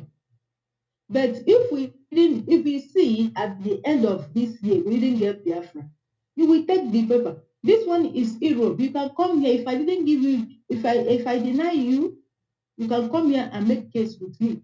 This one is not Nigerian owned. If you know that you have money in America, people have how much they sell villa, and bring this money for us. I will send the paper for you because there is no need that I'm staying in this house. I want to go home. Now I'm 51 years. Am I going? How many years remain for me to go out? But when we get Biafra, nobody will die again. Our rich men in America, I'm talking to you people, bring that money and come and take this house. There is people that are saying that Simon Ekpa is Simon Ekpa. They don't trust him. They want to wait until they kill all your people, your village people, so you will come and be big man that you will not enjoy. Why can't you come out to fight this fight? To fight Fulani, our men on ground. It's not only our men. Even our small children, we will see how they are ready. They are ready to go and do this work. But you people in America, you people don't want this thing. What did Mazin Nandekalo do to you people? Because I know when Mazin Nandekalo said that you people are going to sponsor this struggle, you people say yes. But what is happening now? Is it because he's not around? Or you are waiting until Mazin Nandekalo will come out? So you will come and say, Mazin, you are here, you are here. That, let me tell you people, it will be too late for you people then. We are counting down already. What do you people want us to do? Our media is talking every day. My Simon is doing his work. Razuka is doing his work. They are is we mad. We are doing our own. We don't know what we do to you people. All these evil rich men in the whole world. I'm talking to you people. I don't want even to talk about all this their governors. Understand? Because they are not my governor. All this Ohanese and Ala. You people know that if they go and look inside, they are all Fulanis. Their mother may be evil, but their father, they are all Fulanis. Look at their face. They are not with us. They don't care. Why not our evil rich men come and help us? We don't know what to do again. It's getting up to a year. Every day we come here calling you people. How can this thing happen to us? How can this thing happen to us? We evil. Can't you remember how we used to do when you go to village, all these things that you do when you were small? Eh? Because you're in Europe, we don't care again. It's not good though. Please, I'm looking for somebody to come and take this house and give me that money. I want to buy fighter jets. This money, if I sell this house, you can buy fighter jet for me. So come and give me money for fighter jet and come and take this house. If you see that what we are doing is good, you give me my money back. If you are thinking so, because by this time now, if not bought this Carol White did do to us last time. Dust and dusted, we don't know what he's saying. Now we will know where we are now. Eh? Fulani have lived Mazen Nandekalo. This man, when they do that do Arabango Ejofo, you don't want them to leave Mazen. You want us to be in this bondage so you can able to go to. He will give this woman belly, he will give this woman belly, he will give this one belly. He will be giving. They will be born children all over Biafra land. If they don't want development, because when we get Biafra, all this nonsense will stop. Yeah? How can you people leave the Jofo and southeastern governors to hold our leader Mazen Nandekalo? And you people are hearing what is going on in social media. Nobody cares. I know now tomorrow when you come out, all of you come out like snake everywhere. I'm not insulting you people, but I want people to come and give us money. We are going to do fundraising. You people are not ashamed of yourself that poor people are paying this money, and you people have this huge money sitting on top of it. You people don't have conscience.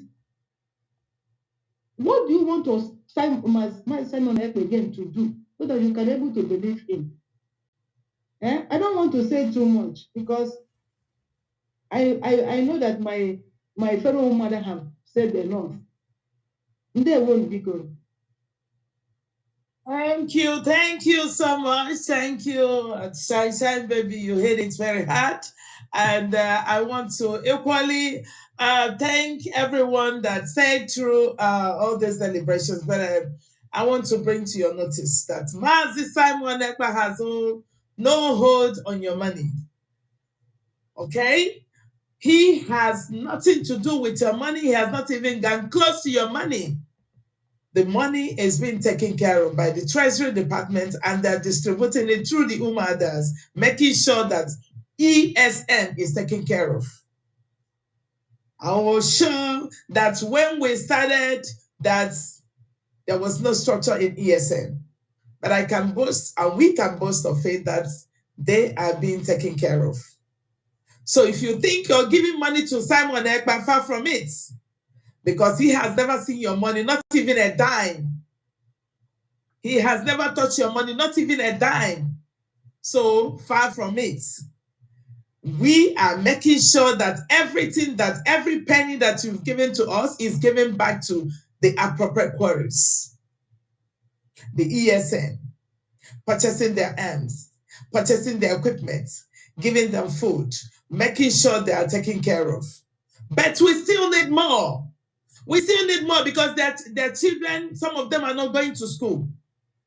They have paid the ultimate price. They have given everything they have. They ran and they went into the bush, living there, making sure that your nation is not colonized.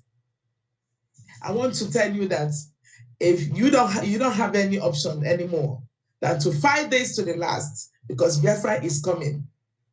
And if you be a stumbling block for Biafra to come, time will come when we'll give you only 48 hours. You will leave the land. You don't have any option than to support what we're doing, because time will come, we will not dialogue anymore. There is no dialogue. As in getting Biafra this year, it has been ordained by the Almighty God, and you don't have anything to stop it. You don't have any strength to stop it. There is nothing you can do about it. So we're not begging you. We are not begging anymore, but all we want you to do is to come and support what we're doing. The time will come, you won't have chance. We cannot. Umada will not sit and watch the Fulanis take over our land. The governors that have been bringing all these soldiers, all these infiltrators, all these Janjaweed and all these killers into our land. Time for you will come. All these politicians, gullible politicians who are going to the north and then getting whatever power they have to come to a place to destroy our people, to kill our men and women, to rape our children, time will come. We are calling you, we've been soliciting, we've been praying, with them, appealing to your conscience to change course, but you don't want it. Time will come, you will not have any chance anymore. You can burn every house you see, you can burn all the markets, but time will come, the clock is ticking. We want you to support what we are doing, because giving our land is like committing suicide. Giving our land is tantamount to selling the whole of our land. So we cannot let the land of Biafra to be gone. We want you to come on Saturday. We want you to donate. We want you to support the ESN. Nobody is eating your salary, money. Nobody is taking salary anymore. We've stopped all those nonsense. There is no salaries to anybody. We are contributing, making our parts. We are putting everything on the table to make sure that our men are taken care of. We are not here for leadership. We are not here to get money. We are here to give our parts to make sure that Biafra is restored. That is why we are working. I will want to commend Mazi Simon Ekpa for all he has been doing. Mazi Simon Ekpa, we are still with you because we're seeing what you're doing. We know who you are. Nobody knows you more than Umuada Biafra. And we will crown you when the time comes. Keep doing, keep going, because you cannot stop. You cannot stop. Not even this time, not tomorrow, not this tomorrow. We want to see you face to face and talk to you. Our son, keep going. Our brother, keep going. Our only dragon, keep going. We are with you. Nothing, not shaking. Nothing is happening. Okay? If they lie, let them tear you apart. But we know that you are most man, the strongest man we've ever seen. You are a strong man, and we're so proud of you. Keep going. You know, you cannot stop because we know that the air you breathe, the food you eat, everything speaks Biafra, and Biafra is on air. Happy Biafra, everyone! Thank you, guys. Thank you so much, Umuada, for coming today. Happy I love you from the Biafra. bottom of my heart, and we're so proud of you. Thank you, Dragon. Thank you so much. Thank you, Biafra. Biafra, we love you. Coming back. Thank you so much, Umuada. Thank you so much. Thank you for being here. We love you, Dragon.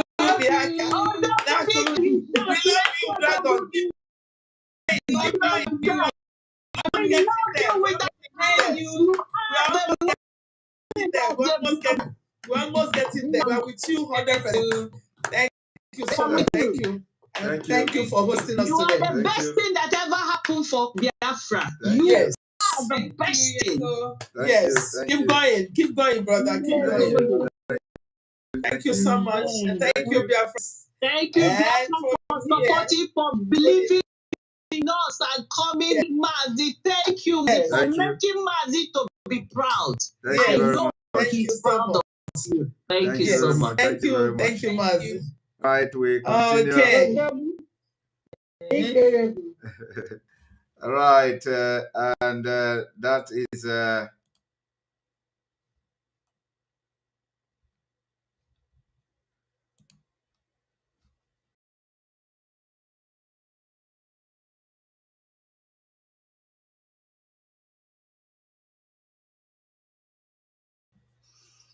thank you very much. That is the Umuada. They have just finished, and we thank you all, and may God bless you all. God bless everyone.